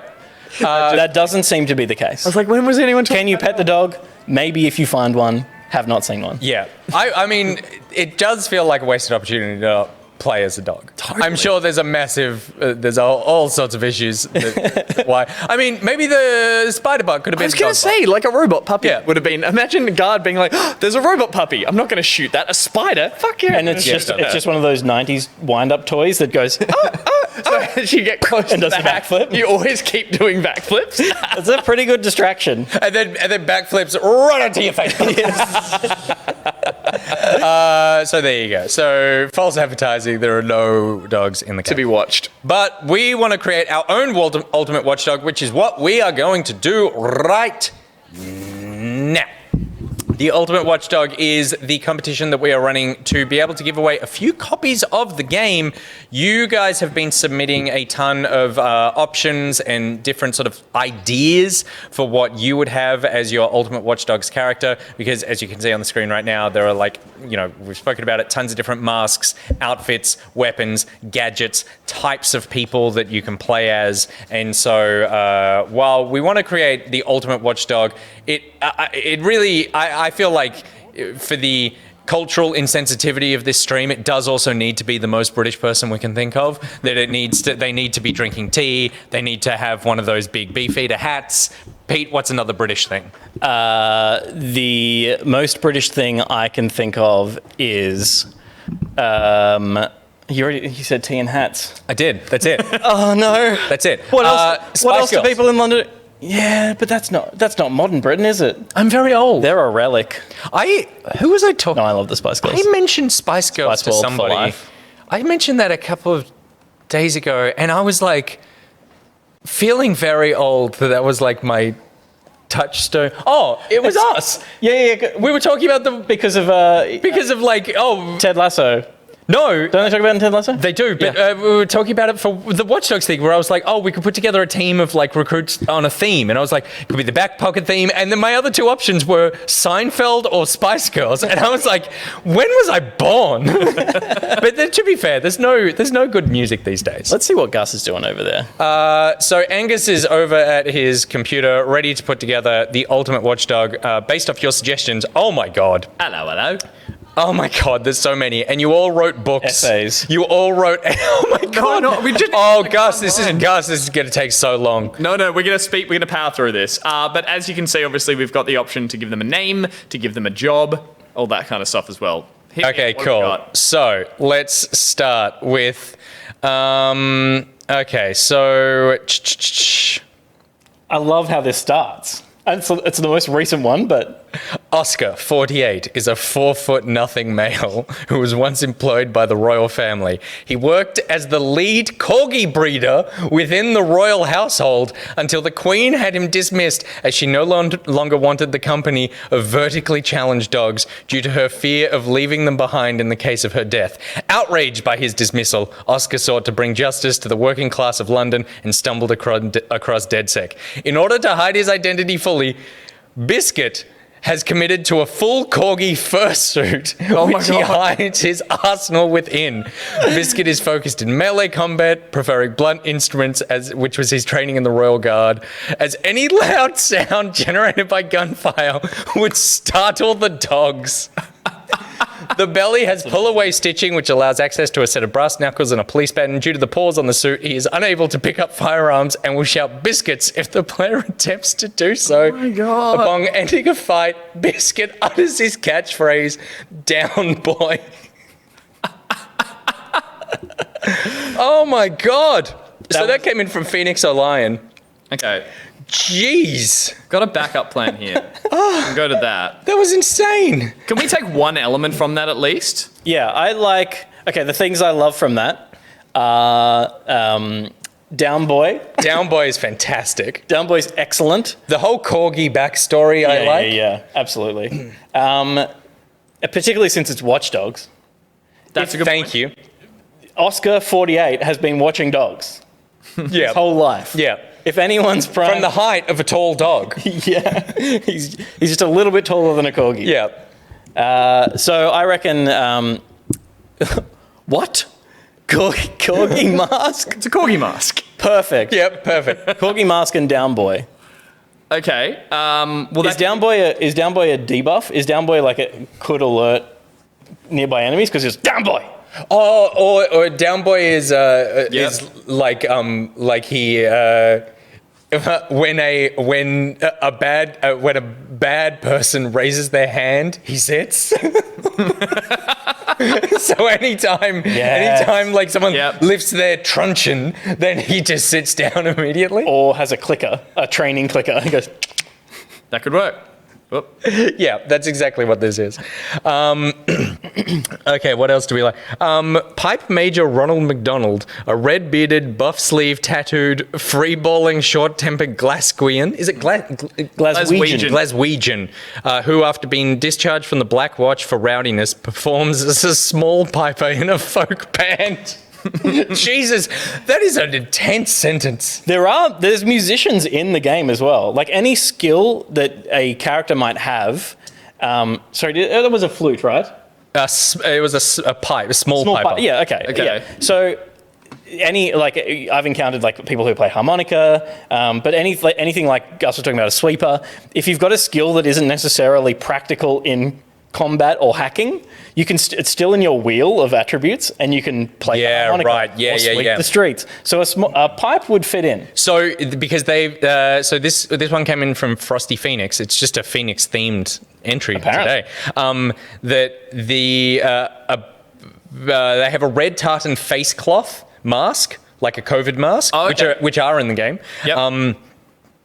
Plays the bagpipes very well, but pretends to be bad, can disguise themselves as a bad busker to deter people in public, which I think is a very cool idea. That's great, because that kind of exists in the game already. Yeah. You can perform like innocuous activity to hide from pursuit as well. It's like, oh, it wouldn't be that person over there who's like working for a major terrorist organization because they're playing bagpipes shittily now. The only problem I have with this, and I'm sure that we can theory craft around it, is that in order to deter people, it's something that you need to have very quickly, which means that they've entered a stealth mission carrying bagpipes. And I just don't know how you carry a bagpipe quietly. Without leaning on the bladder? Yeah, like you back up against a wall, it's just... and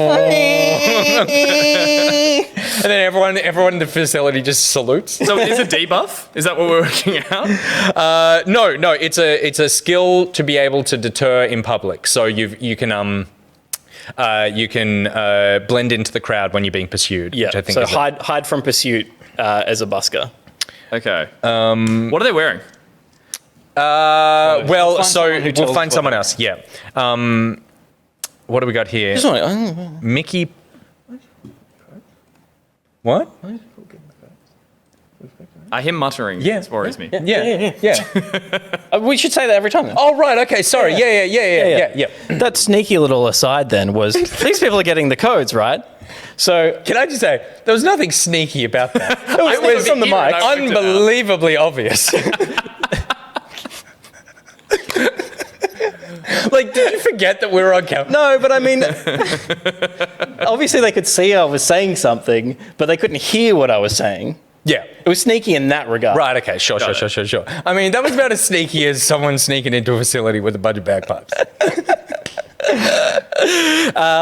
Phoenix O'Lion and who was the other? Frosty Phoenix. And Frosty Phoenix will be receiving codes. Yes, so you both get a copy of Watch Dogs Legion, the Gold Edition for Xbox One, and then also the Xbox version of the game supports the smart delivery, so it means that if you end up getting a Series X or the S, then it will just automatically upgrade your game to the appropriate version with all the ray tracing, the super fast loading, all that sort of stuff for that, and that's free and you don't need to do anything for that.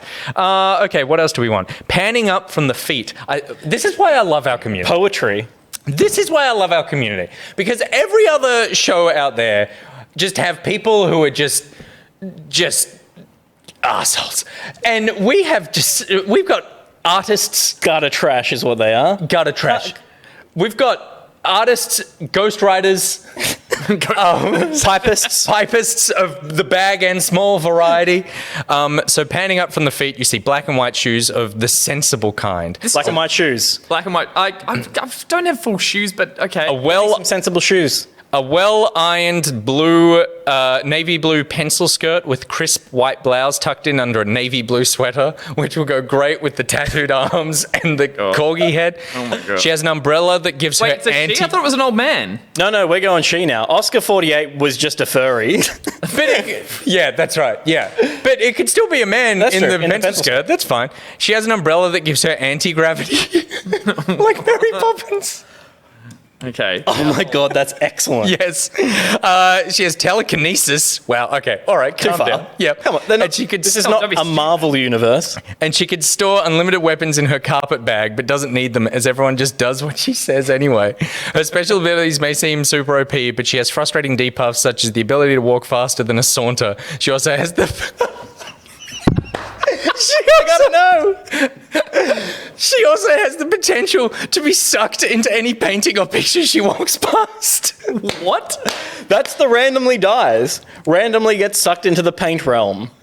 Okay, so we're taking from that the outfit.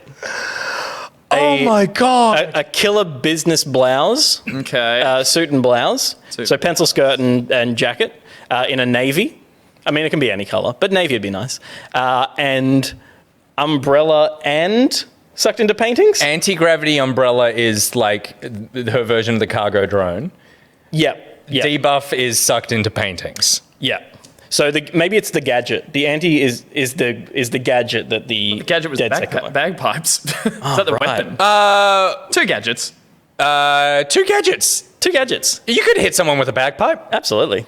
right? Now, I need to find out who that one was from because just the way the Google form, I'm just going to have to go through them individually. Okay, we might have to work it out afterwards. Yeah, that's fine. It was an old lady smart business suit.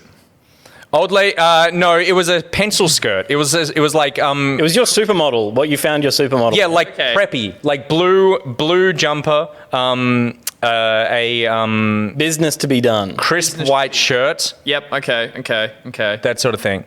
Hang on, It's going to be horrifying.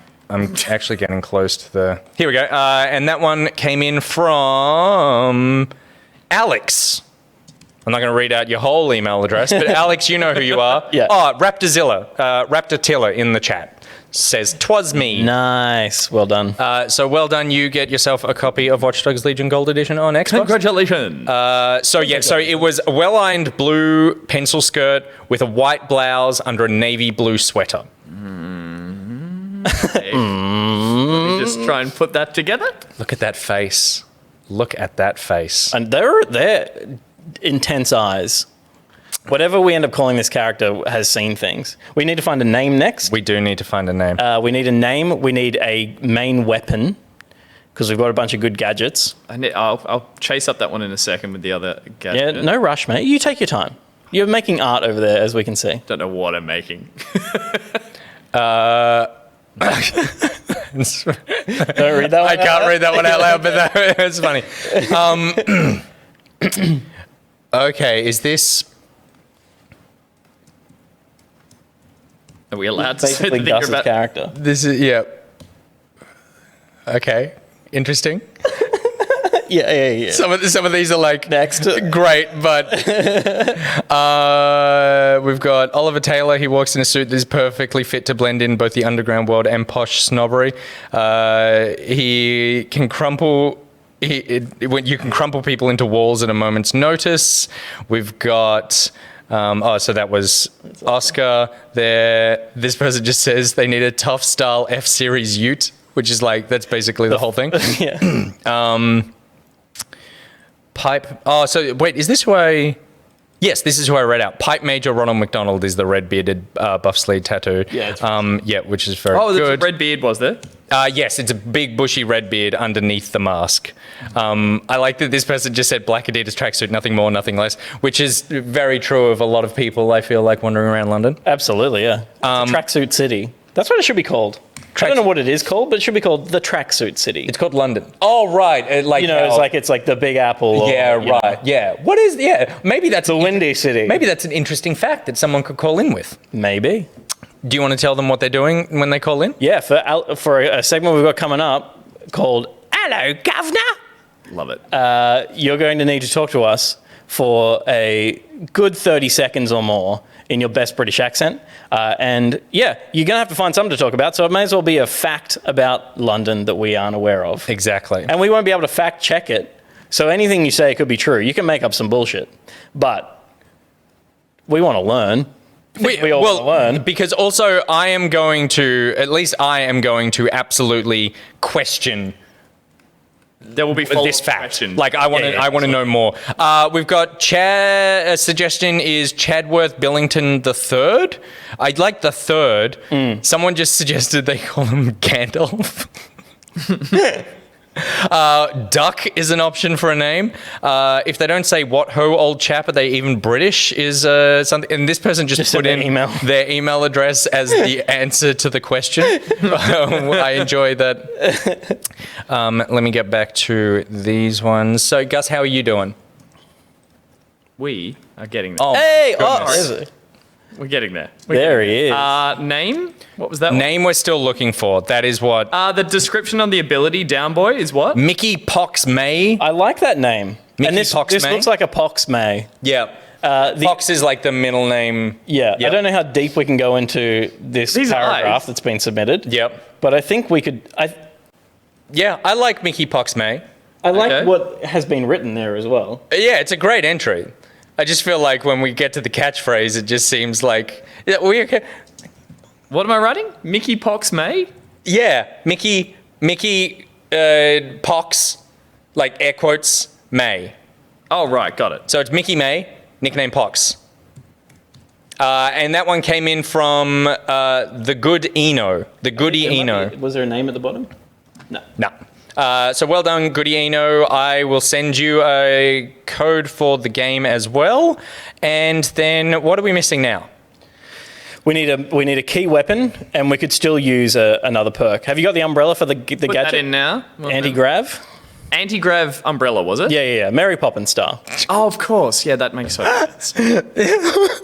This person said, so the game's called Watch Dogs Legion. What better than a dog? My character is a humanoid British bulldog. His name is Winston. He works at Winston's Watches and Wares. In honor of Churchill, he's always seen in a thick trench coat, cigar out of the side of the mouth. As a dog, he pays homage to a truly iconic vehicle by way of his version of the Dumb and Dumber car, which instead is modeled off himself and is a matte black 420 HP VTEC supercharged monster of a vehicle. He drives a dog, and he is a dog. That's excellent. And one of the attributes that is assigned to characters in the game is a special car that is attached to them. So that could totally be it. The Dumb and Dumber dog as a bulldog. Yep. Could be another attribute there. He's a master of watches. He uses watches like James Bond with special abilities. His favorite is the Brolex Legion, which can emit a high-pitched sound that summons all dogs in the surrounding area. These dogs become Winston's Legion, and they are his bros, for they are all dogs. But more importantly, he rallies the dogs with his favorite catchphrase, Wait, can we say this? because I want to do it. We shall defend our bones, whatever the cost may be. We shall fight the mailman. We shall fight the stranger at the door. We shall fight them in the parks and in the streets. We shall fight all the cats. We will never surrender. Oh, Winston. Oh, amazing. That is, I mean, can we fit Winston Churchill's famous World War II speech as the catchphrase? As a visual catchphrase? We will fight them in the parks. We will fight the mailman. So, Anton, oh my God, thank you so much for bringing that into our life. very good. So, special car. Watch to summon dogs, like your rallying cry, Gus, that rallies like brutes to help you fight. Okay.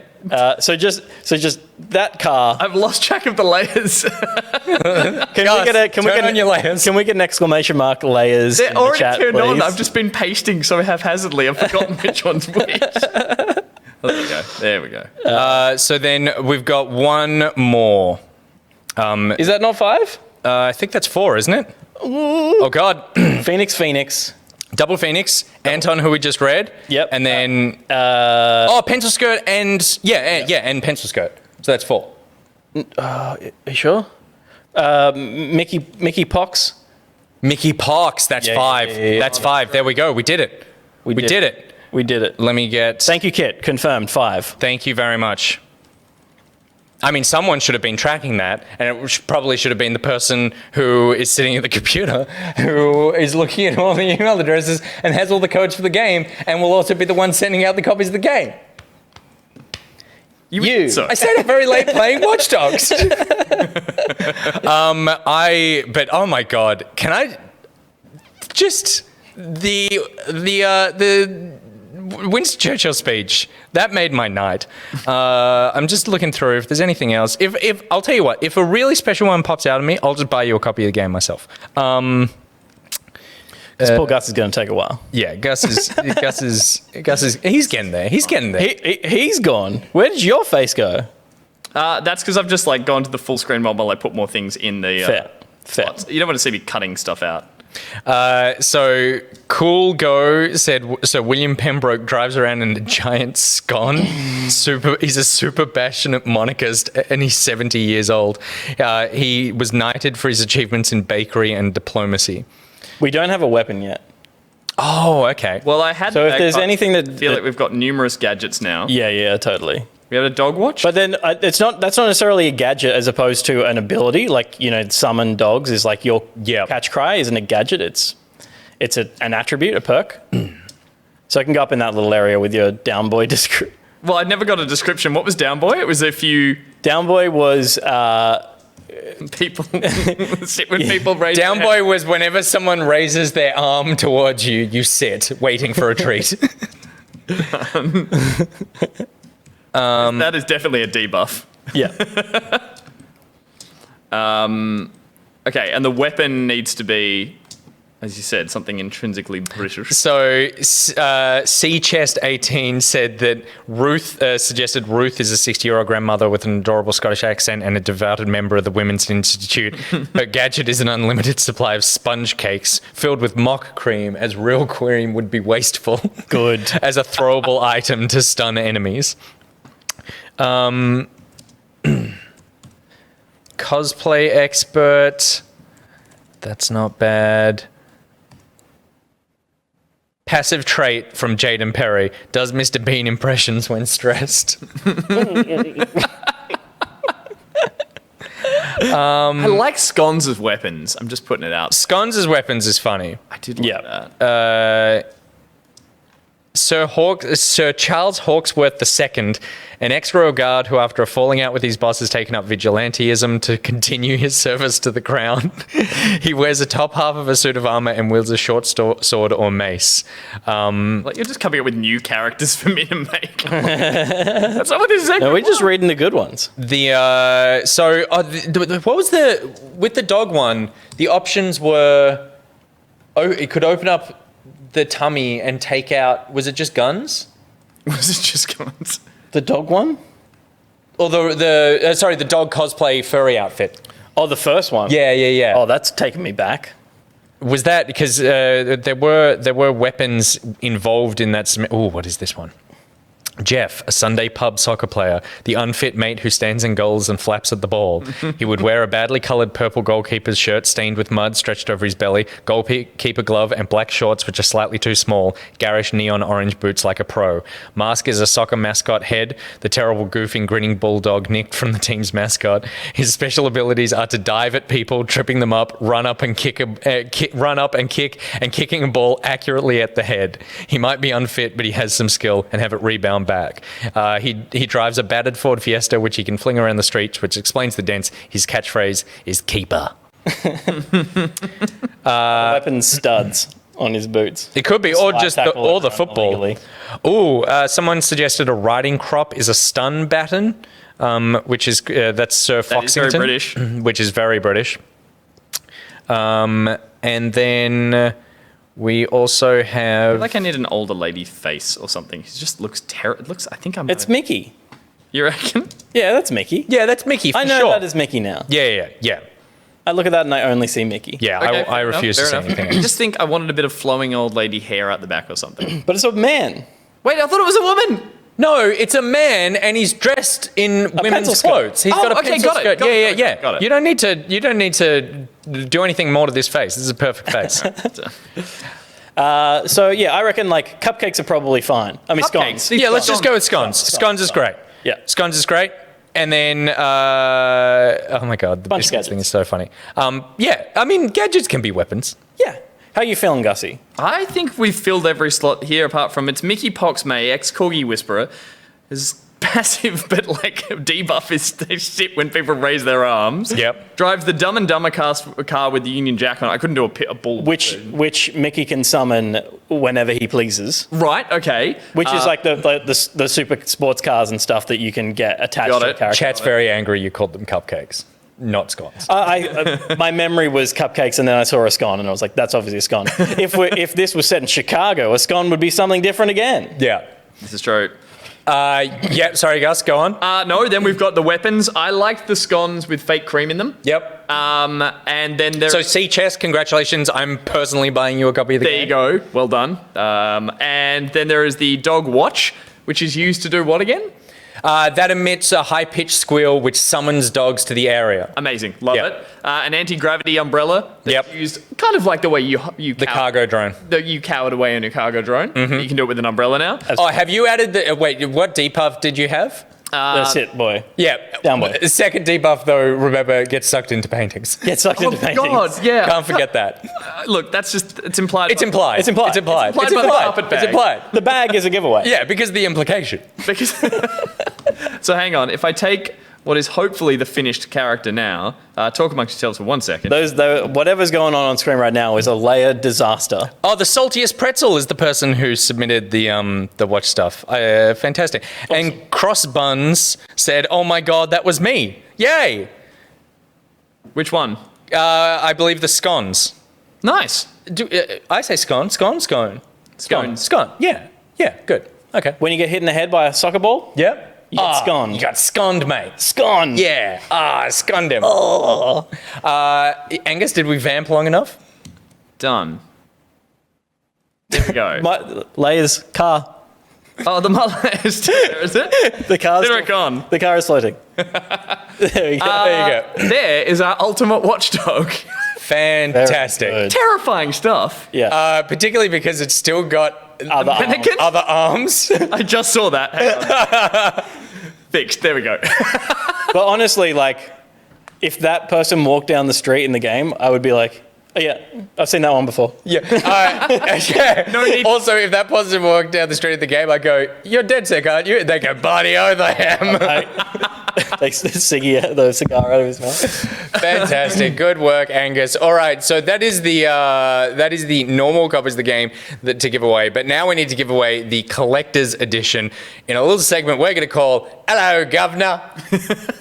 Hello, Gov'nor, of course, is the part of the show where we give away the ultimate collector's edition of Watch Dogs Legion, and this is the one that includes the fancy mask, the dead coronet mask, a copy of the game, the stickers, which to me were the most important those part stickers, of the don't entire forget the collection, stickers. and a ton of other stuff in there as well. We've got, this is the... It is wearable, isn't it, the mask? Because it looks like it's mounted on a thing that you would take. This is like me with the crown for the other giveaway. I'm like, can you wear it? Totally. I believe, yes, I believe it is wearable. Terrifying. It's one of those, I don't know why you would wear I guess a dress-up party or something. Like, Yeah. I just feel like if you walk out, in this day and age, if you walk out in that, that's a bad idea. You're going to attract the attention, the wrong kind of But it. that's going to look great on the shelf. My goodness. Absolutely. So the What way was the rules of this one again? So if you want to join this, I need you to jump into the On Hold channel right now in the Discord, because you are going to call in with a fact about London. They have to start with the with opener. the phrase "Hello, Gov'nor." Hello, Governor. This is like when morning TV used to dial people at home and say, like, if you don't say, I wake up with today, you don't win the money. Totally. So, And then your best British accent the whole time. We will then have a short conversation with you, and then at the end of this, we're going to pick our favourite accent, our favourite personality. and story, though. And favorite fact. Yeah. Yeah, our favourite British Favorite person. London fact. And then that person is going to win the collector's edition of the game. So we've already got a ton of people on hold right now. Excellent. Let's start off with Defunkinator. I feel like Are you going to drag him in? That would be helpful. I can drag. I can do the dragging. Absolutely. dragging. Let's hear it. Defunkinator, unmute yourself because you're coming in. You're on hold. Hello, Governor. Hello, Gov'nor. Hey! So tell us a little something about London, mate. Well, I was hoping I could change my accent to a more posh one, so I wasn't limited to the Cockney version. if that's very okay. nice. Oh, that's absolutely Yes. fine. I don't know what you're talking about changing accents. You just sound incredibly British. Oh, thank you very much. I duly appreciate it. Julie. Oh, nice touch. Little point there. Little point there. On the Flourish. side. I hope Him the mask. is your fact posh as well, or like give us your London fact? Well, it's a little bit political. So there's a popular myth going around that if you die in Parliament, it's actually illegal. It's illegal to die in Parliament? That's actually a myth. fool. It is actually false. Oh my. See. So the fact is that myth is false. Oh, that's good. I thought you were going to be like, is the fact if you die in Parliament, you don't actually die? Or if you die in Parliament, they give you an Indian colony? Like, Just declared missing in action. I assumed it's like you stay in Parliament forever, like they're just a null vote that they always have there all the time now. It's like, oh, we wouldn't do anything egregious, like remove them That's from great. there. Okay. And did you find that out because you come from British aristocracy in Parliament, or? Oh yes, it's a common thing that has been talked about amongst circles like ours. I've been talking in several times in my life, so often they believe that it's a myth. It's been around for several hundred years. There we go. I mean, alas, it is untrue. learning what isn't true is a fact in itself. So we're Very, yeah. Yeah. Good point. Finally, what football team do you support? I support the Chelsea Football Club, so sorry, Nicholas. Not your team. Okay, fair. Had an answer. fair. Had an answer. Thank you very much, Did we say Defuncinator. goodbye, Governor. Goodbye, Thank you very Governor. much. Thank you very much. Goodbye. It's all very, it's hat nodding. Goodbye, farewell. Okay, not bad. Defuncinator, was it? Yeah, I Defuncinator. enjoyed that. Let's bring in. So get I'm rid of. still here, but Oh no! Here, get out of here. Kick him out. Get out of here, mate. We're Come closed. on. All right, the next one coming in, we've got Tyrock. Tyrock, prepare to be. I was going to say prepare to be boarded. That's not how this works. Prepare to dragged into the pub, mate. Yeah, that probably works better. Tyrock, I'm bringing you in now. So, hello, Governor. Hello, Governor. Hello, Governor. Are they muted? Nope. Maybe this is classic British shyness. Oh yeah. Ah, well played, Yeah. Tyrock. You win the mask. Kick him out. Tyrock, I'll drag you in again at the end and you can give it another shot. So instead, we're going to go to the Vega bus. Hey. Vega bus, you're coming in. Don't get a surprise. Hello, Governor. What? I even heard us there. Yeah, I heard our echo. Are we too? Echo. Hello, Gov. Yeah. Hello, Governor. How are you? I am pretty well, lads. How are we doing tonight? We're not bad. We got a little. I detected a little bit of Scottish in there as well. I thought it was Irish at the end. Oh, okay. How are we? Give us a little fact about London. Well, given that I am an Uber driver, I might as well. Oh, that sounded a bit Irish right there. You've got it. Yeah, That's good. Keep it going. Oh, the very fun fact about London is that black cab drivers are tested, and that in order for a person to become a black cab driver, they must complete a rigorous test called the knowledge, which involves memorizing every single street in the capital. Cab drivers spend years trying to learn it all. Some even walk around every part of the city as a way of lodging all side streets and back alleys in their brains. Core blimey, that's a big one, isn't it? Good save. Good save. Because I was like, at this point, I think I accidentally asked Siri to read me a Wikipedia article about black cab drivers.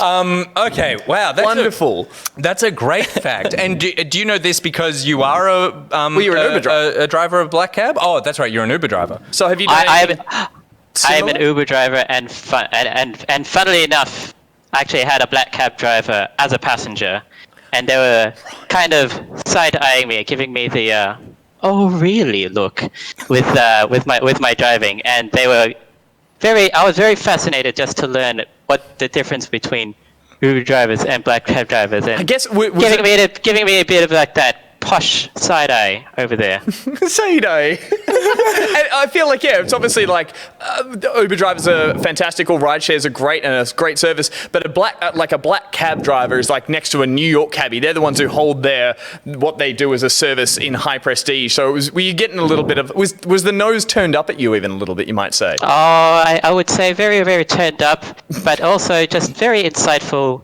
very queer lad. Still polite. Yes, very, very polite, very queer lad. Offered me a shout of beer afterwards on my shift off.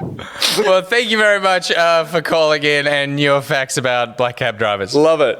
Have a good night, lads. Yeah. Goodbye, Gov'nor. Turu. Fantastic. To be fair, cab driver talks to a lot of people, probably picks up a lot of accents. So That's true. That sort of mixed accent thing. And I will say that while that accent was not great, I believed, I forgot that he was not telling us the truth. Yes. I was like, oh, that's interesting. Yeah. The story that he wove, there's enough layers to the story that he said. The Wikipedia article. By the time he was like, the cabbie was telling me the Uber driver, I was like, yeah, that makes sense. Yeah. This all tracks. Yeah. Okay, bringing in someone else. This is the lesser of two weevils. The lesser of two weevils. You're coming in. Hello, Gov'nor. Is there a delay in this bar? Oh, that's me. That's such a delay. Sorry. Stop watching the show and just listen to Discord. Totally. Yeah. If you're in on hold, stop watching the show. You're going to get pulled in at some point. I guess what must be what people are doing. Hello, Gov'nor. Hello, Gov'nor. Hello, Governor. How's it going? All right. Oh, ad-libbing a little there. Yeah, all right. Well, ad-libbing the whole thing. Yeah, true. What do you got to tell us about London? So apparently, as the story goes, in 1252, Henry III was given a polar bear by the King of Norway, and he kept it in the Tower of London. And every now and then, it will go fishing in the Thames, and all the people will come and watch the polar bear fishing, and it will back up the original Tower Bridge. Bollocks. I just like that you've got the accent you were born with is an accent which just occasionally drops the letter from the front of a word. That polar bear feels like it probably lived a pretty terrible life in the middle of London. It got to fish every now and then in some little river. I'm sure it was fine. Fine. I love that anyone who brings their fact, if we just try to discredit it, they have to then back it up, even if they don't know if it's true, and in a British accent. I don't know. I think it would have been all right in the river. Oh, fantastic. Well, thank you for telling us all about polar bears, the lesser of two weevils. Good fact. Goodbye, Gov'nor. Boy. I love this so much. It's because it's very hard. Like, the Ello Gov'nor helps because it puts you in an accent, but then a lot of them are trying to autocorrect away from Cockney into posh. Yeah. And they're settling into it, so actually the goodbye is when the accent is the most on point for all of them. Okay, next one we've got coming in, this Jep. Jep, you're coming in. Hello, Gov'nor. Hello, Gov'nor. Hello, Governor. Oh, that's good. I like it. How are you doing, mate? Oh, yeah, all right. I'm a little bit worried, to be honest. A lot of these, I heard some of the accents in the other channel, and they're actually really good. Oh, shit. Wait, is everyone all in the channel discussing in accents before they get in here? No, I'm just saying, I'm saying this is really good. No, I'm sold as well. yeah, but Jep was saying the on-hold chat right now is just a bunch of people throwing accents at each other. Lots of people in there. Rap battle. Jep, continue to impress us with your fact about London, mate. All right, here's a fun fact for you. Back in the 1990s, Trafalgar Square was home to over 40... I'm there. Hang on. Wait. 4,000 pigeons. Sorry, Mayor of London- you cut out a little bit there. One more time. It was... 4,000.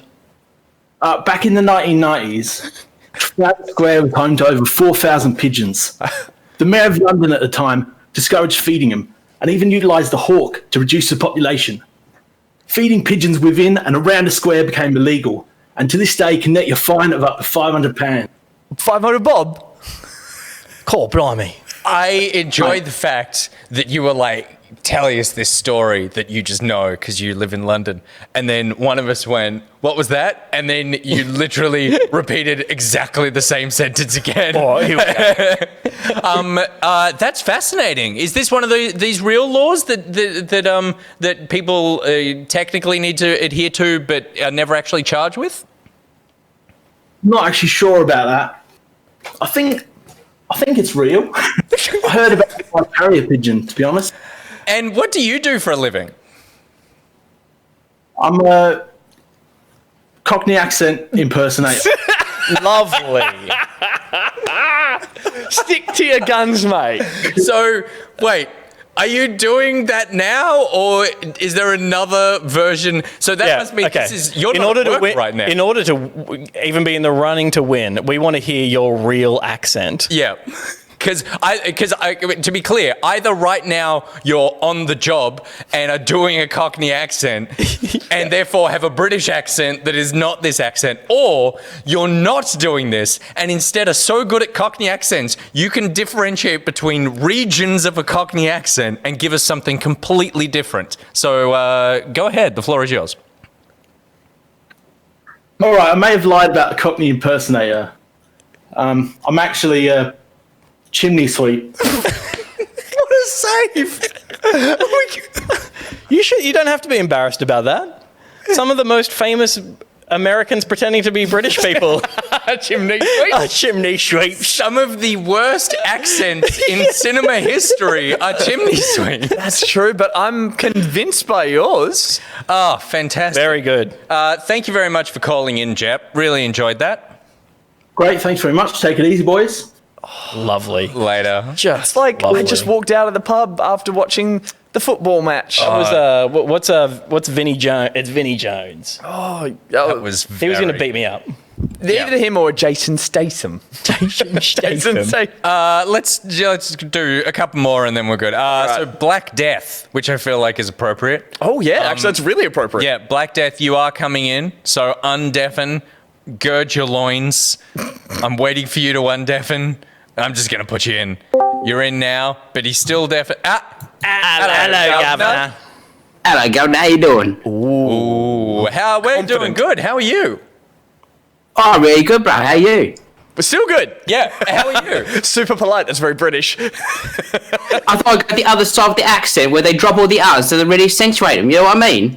Oh, okay. Yeah. No, I can hear that. And so give us something we don't know about London. Well, we don't, it's always there's no sun here, right? So we don't sell sunglasses. Wait. Hang on. Whoa.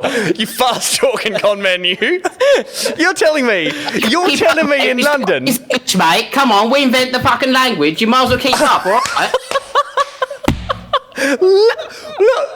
Right, so wait, they don't. No, I'm not going to argue with you. He's goaded you in. You're in. Right? You got those things on your face that look like the, two goggles, right? We don't fucking sell them. Fuck off. He's gone. I don't know. This is my mate. I'm trying to explain to him earlier that we don't have any sunglasses. And he's like, nah, mate, don't know what you're talking about. But I was telling him, no, you're full of shit, mate. I can't wait to tell him about toothpaste. Wait, all right, well, speechless. Congratulations. You did the thing that we've all tried to do for years, and that is to make us speechless. Thank you very much for your fact, Black Death. Oh my God. Bye, Governor. Goodbye, Governor. Goodbye, Governor. Because I'm like, he's made up a fact, which is hilarious. But then I'm like, well, we have to pry and probe and be like, no, that's not true. And then he just came out he basically virtually king hit me at the bar. Incredible. He not only did the accent, he embodied the character. Absolutely. 100%. He moved away from his microphone in disgust. Oh, fantastic. Okay, I got word that Tyrok's microphone is working. Okay. So we'll bring in Tyrok, and then I think we have time for one more after that. Can I do a call out? Let's get a lady in the chat. Totally. Yeah, sure. A Let's get lady's some ladies. British accent. Hello, Governor. Hello, Governor. Ooh. He's Welsh. Yeah. How are you tonight? Well, I'm not too bad. How about you? We be doing all right. We're doing pretty well. Give me a little something about London. Is that where you call home? No, it's not where I call home. I think I'd hail somewhere more from Dublin, actually. No, that went a bit off then. And also, I think I hail from someplace more like Dublin, not I hail from someplace like Dublin. So you're from the United Kingdom, then, not even Britain. But yes, that was a long time ago in a different life. Give us a little something about London that we don't know. My fact about London is that there are more than 3,500 pubs in London. And that contributes to the fact that the UK has more pubs than the entire world has Starbucks. Holy heck. That's a great fact. That's a really good fact. And it's really like... is. It does two things. It tells you how much they love to drink in the UK, but also like everyone knows that there's just a hell of a lot of Starbucks. Well, not anymore. Not anymore. The business model collapsed. Well, there's not anymore, so maybe they should turn into novelty Irish pubs. And most of those pubs are that one chain of pub in London. You know how they're disguised to look like local pubs, and then you go and it's like, oh, they all have the same menu. I'm not familiar with it. What's the chain called? Corporate overlords, yes. Tyrock, what's the chain called? I don't know, but it's all the same corporate overlord. Yeah, right. Trying to make it look small and quaint. What do you think the name is? Give us, if you had to name a chain of a pub. This is not a pub chain or anything like that. This will be like Western Breweries or something like that. All right, that's agreed. Accurate. Now, if you needed to put a competing pub next to Western Breweries and give it the most whimsical Irish Dublin Londoner name, what would be the name of said pub? Oh, well, it'd just have to be The Local. The Local? Everyone just wants to go down to The Local. He's got the catchphrase too. Yeah, there you go. That's a smart business move, but an act of cowardice in the spirit of this show. And also, if you're really Irish, it would have been called O Locals. Tyrock, thank you very much for calling in. Goodbye, Gov'nor. Goodbye, Gov. Goodbye, Gov'nor. Beautiful. My favorite so far has been the people who are like steering the car of accents and going off the road as they start talking. So it's, well, I see, oh no. And it's like hearing the sort of swerving. Crossbuns. Crossbuns is coming in. Crossbuns, unmute yourself because you're about to flute yourself. Hello, Gov'nor. Still muted. Still muted. Still muted. Still muted. Still muted. Still muted. Still muted. Still muted. Still muted. Still muted. Still muted. Still muted. Goodbye, Gov'nor. Goodbye, Gov'nor. Oh, Dusk Bunny, you're coming in. Let's do it. Hello, Gov'nor. Hello, Governors. Hey. How you doing? Is that the way? That's the way? Are you British or are you the Mandalorian? Mandalorian? I haven't heard such a bloke. Wait. This is your British accent. Come on. All right. What's your London fact, Right, Dusk Bunny? fuck off, mate. All right. There you go. That's Why do you want to fight suddenly me? you're British again. I love it. Give us a fact about London. Right, so you know the Tower of London, mate? Yeah, There's we've been supposed there. to be at least 6 ravens there to keep it safe. At the moment, they got 7. Now, to keep them from not leaving, they actually safely clip the wings. What are the Interesting. So what do the Ravens do for the Tower of London? Do they guard Well, it? they don't do anything. If they do leave, supposedly the Kingdom of England will fall. Oh, that's kind of cool. It's when it's steeped in like, not tradition. What's the thing where they believe something that's crap? Religion. That's it, the monarchy. Superstition. Yeah. There we go. Oh, God. You're right there, lovely. No, we're not. It's been too much. That's great. So they clip the wings of these ravens to make sure that they don't fly away. That's do they? You said they normally have 6, but they have 7. Is that so they have a spare in case one dies? They don't want to get close to even losing all of them. That's exactly the point there, dearie. There it is. I like how it's less an accent and more how many different names can we add at the end of a hello, governors, boys, dearie, mate. Lovely. I mean, imagine the absolute uproar that would happen that if all 7 ravens got eaten by a polar bear that was in the same tower.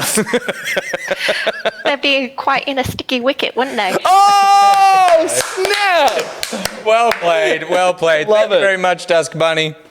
Goodbye, worries. Governor. Thanks, Dust. Bye, Governor. Bye, Governor. Okay, we'll bring in one more. Also, I got in the chat. Crossbuns is unmuted now. Okay, cool. Ezio Auditore 86 says, "What is going on? I just jumped on."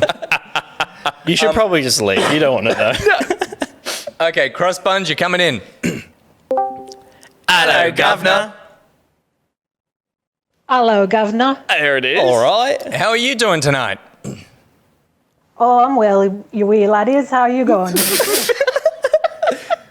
Bloody good. Bloody good. We've got a lot of that's a little more a lot of Irish, a lot of Scottish. That's fine. But I love all of them. It's all there. Tell us your First fact, of all, Crossbuns. how dare you? It's Scottish. Sorry. Wait, this is a real Scot? Have I offended Every time. Give us a fact about London. When the new headquarters of the London Underground opened in 1929, the statue outside of a nude boy was so controversial that the sculptor had to reduce the size of his penis by 1.5 inches. What? How big was it when it started? I guess that's up to your imagination. My imagination is running wild. It was 1.5 inches. Unbelievable. So this was to when they opened the London Underground. The new headquarters. The headquarters of the London Underground. They thought the best way we can officialize this is by putting a statue of a small nude boy, a very well hung nude boy.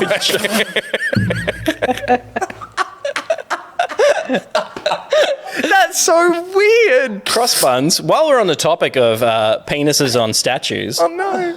I wanted to run by you as well.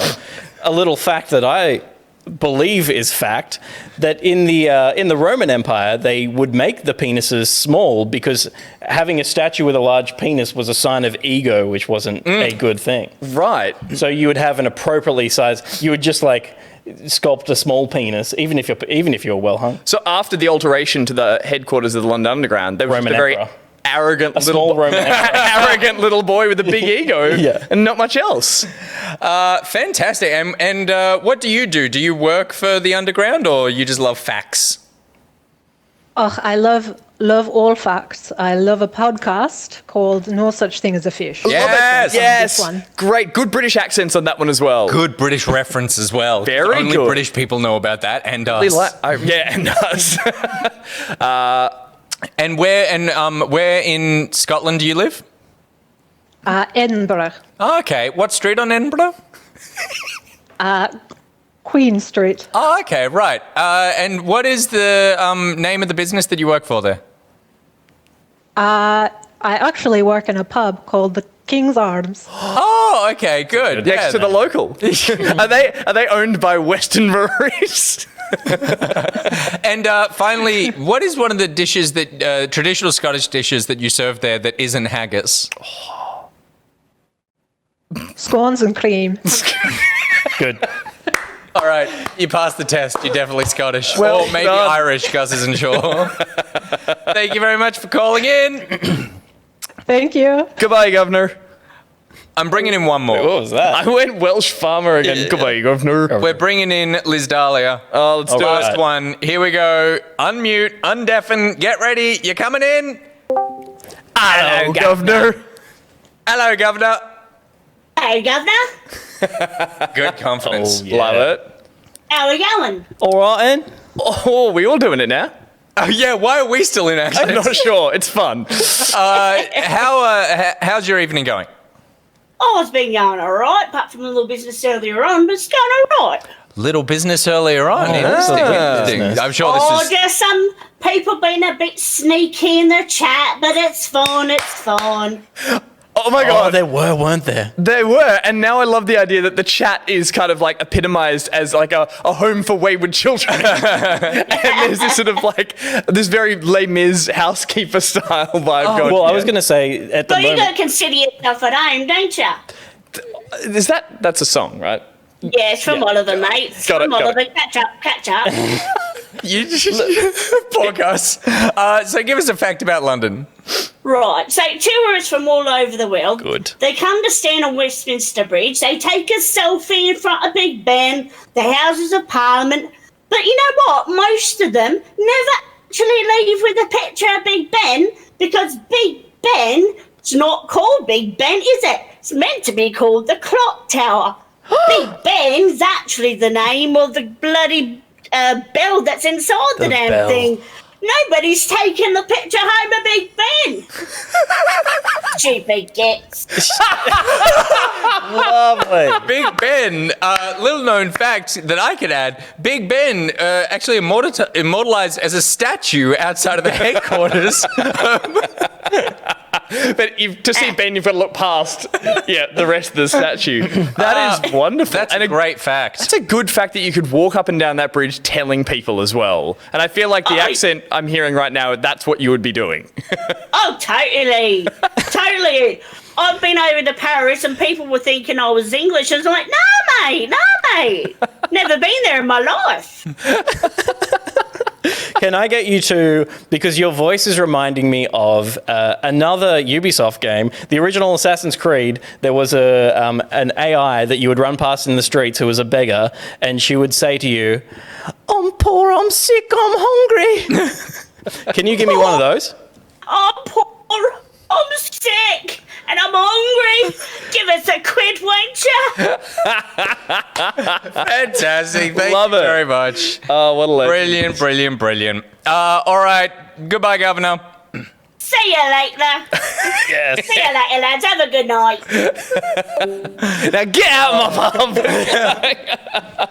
Oh my God. She's going to cook people into pies later on tonight. So we had 3 corkers. Yep. Yeah. The Funkinator, the first person in. Yep. Strong accent. Very good. Good Yep. fact. Yep. Maintained throughout. Yep. Jep.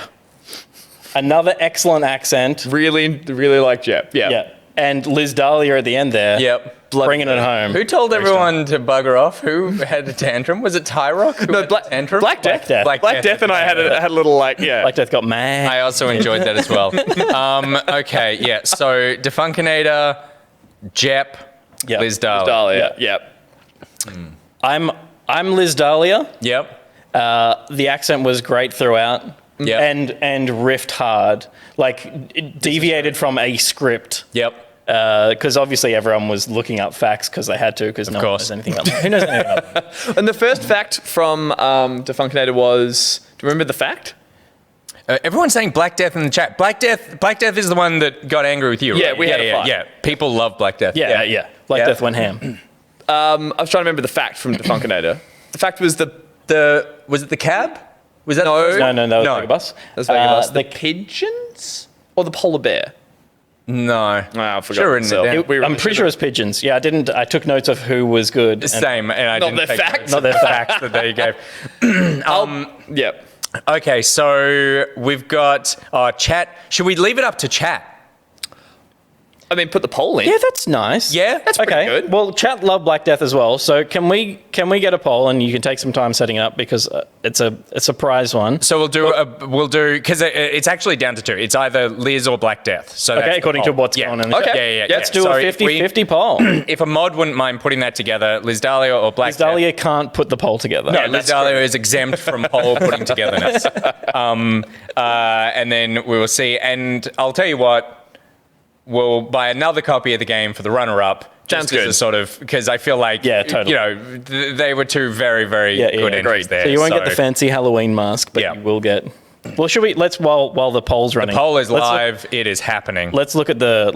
Bring that up one final time again. And any other info we should probably cover. Yeah, while we close out, because we are reaching the end of the stream. So this is the collector's edition that you get. It's an and then the copies of the games that we've been giving out all night are the Xbox version of Watch Dogs, the Gold Edition. The game comes out tomorrow, which is the 29th, and if you do get it on Xbox, then you also get the smart delivery, which means that whatever console you play it on, if it's the Xbox One, the Xbox One X, the Xbox Series X, the Xbox Series S, you get the optimized version for that console, totally free upgrade, and you don't need to do anything to activate it. And also, if you start playing, if you sort of start playing on the Xbox One and then you pick it up on the Xbox Series X, the Ubisoft Connect thing will transfer your save, and then at the end you don't need to re-download a new version of the two versions of the game or something. The X version will just be the default one that is in your account when you boot up your X. So super easy to do there. So congratulations to everybody.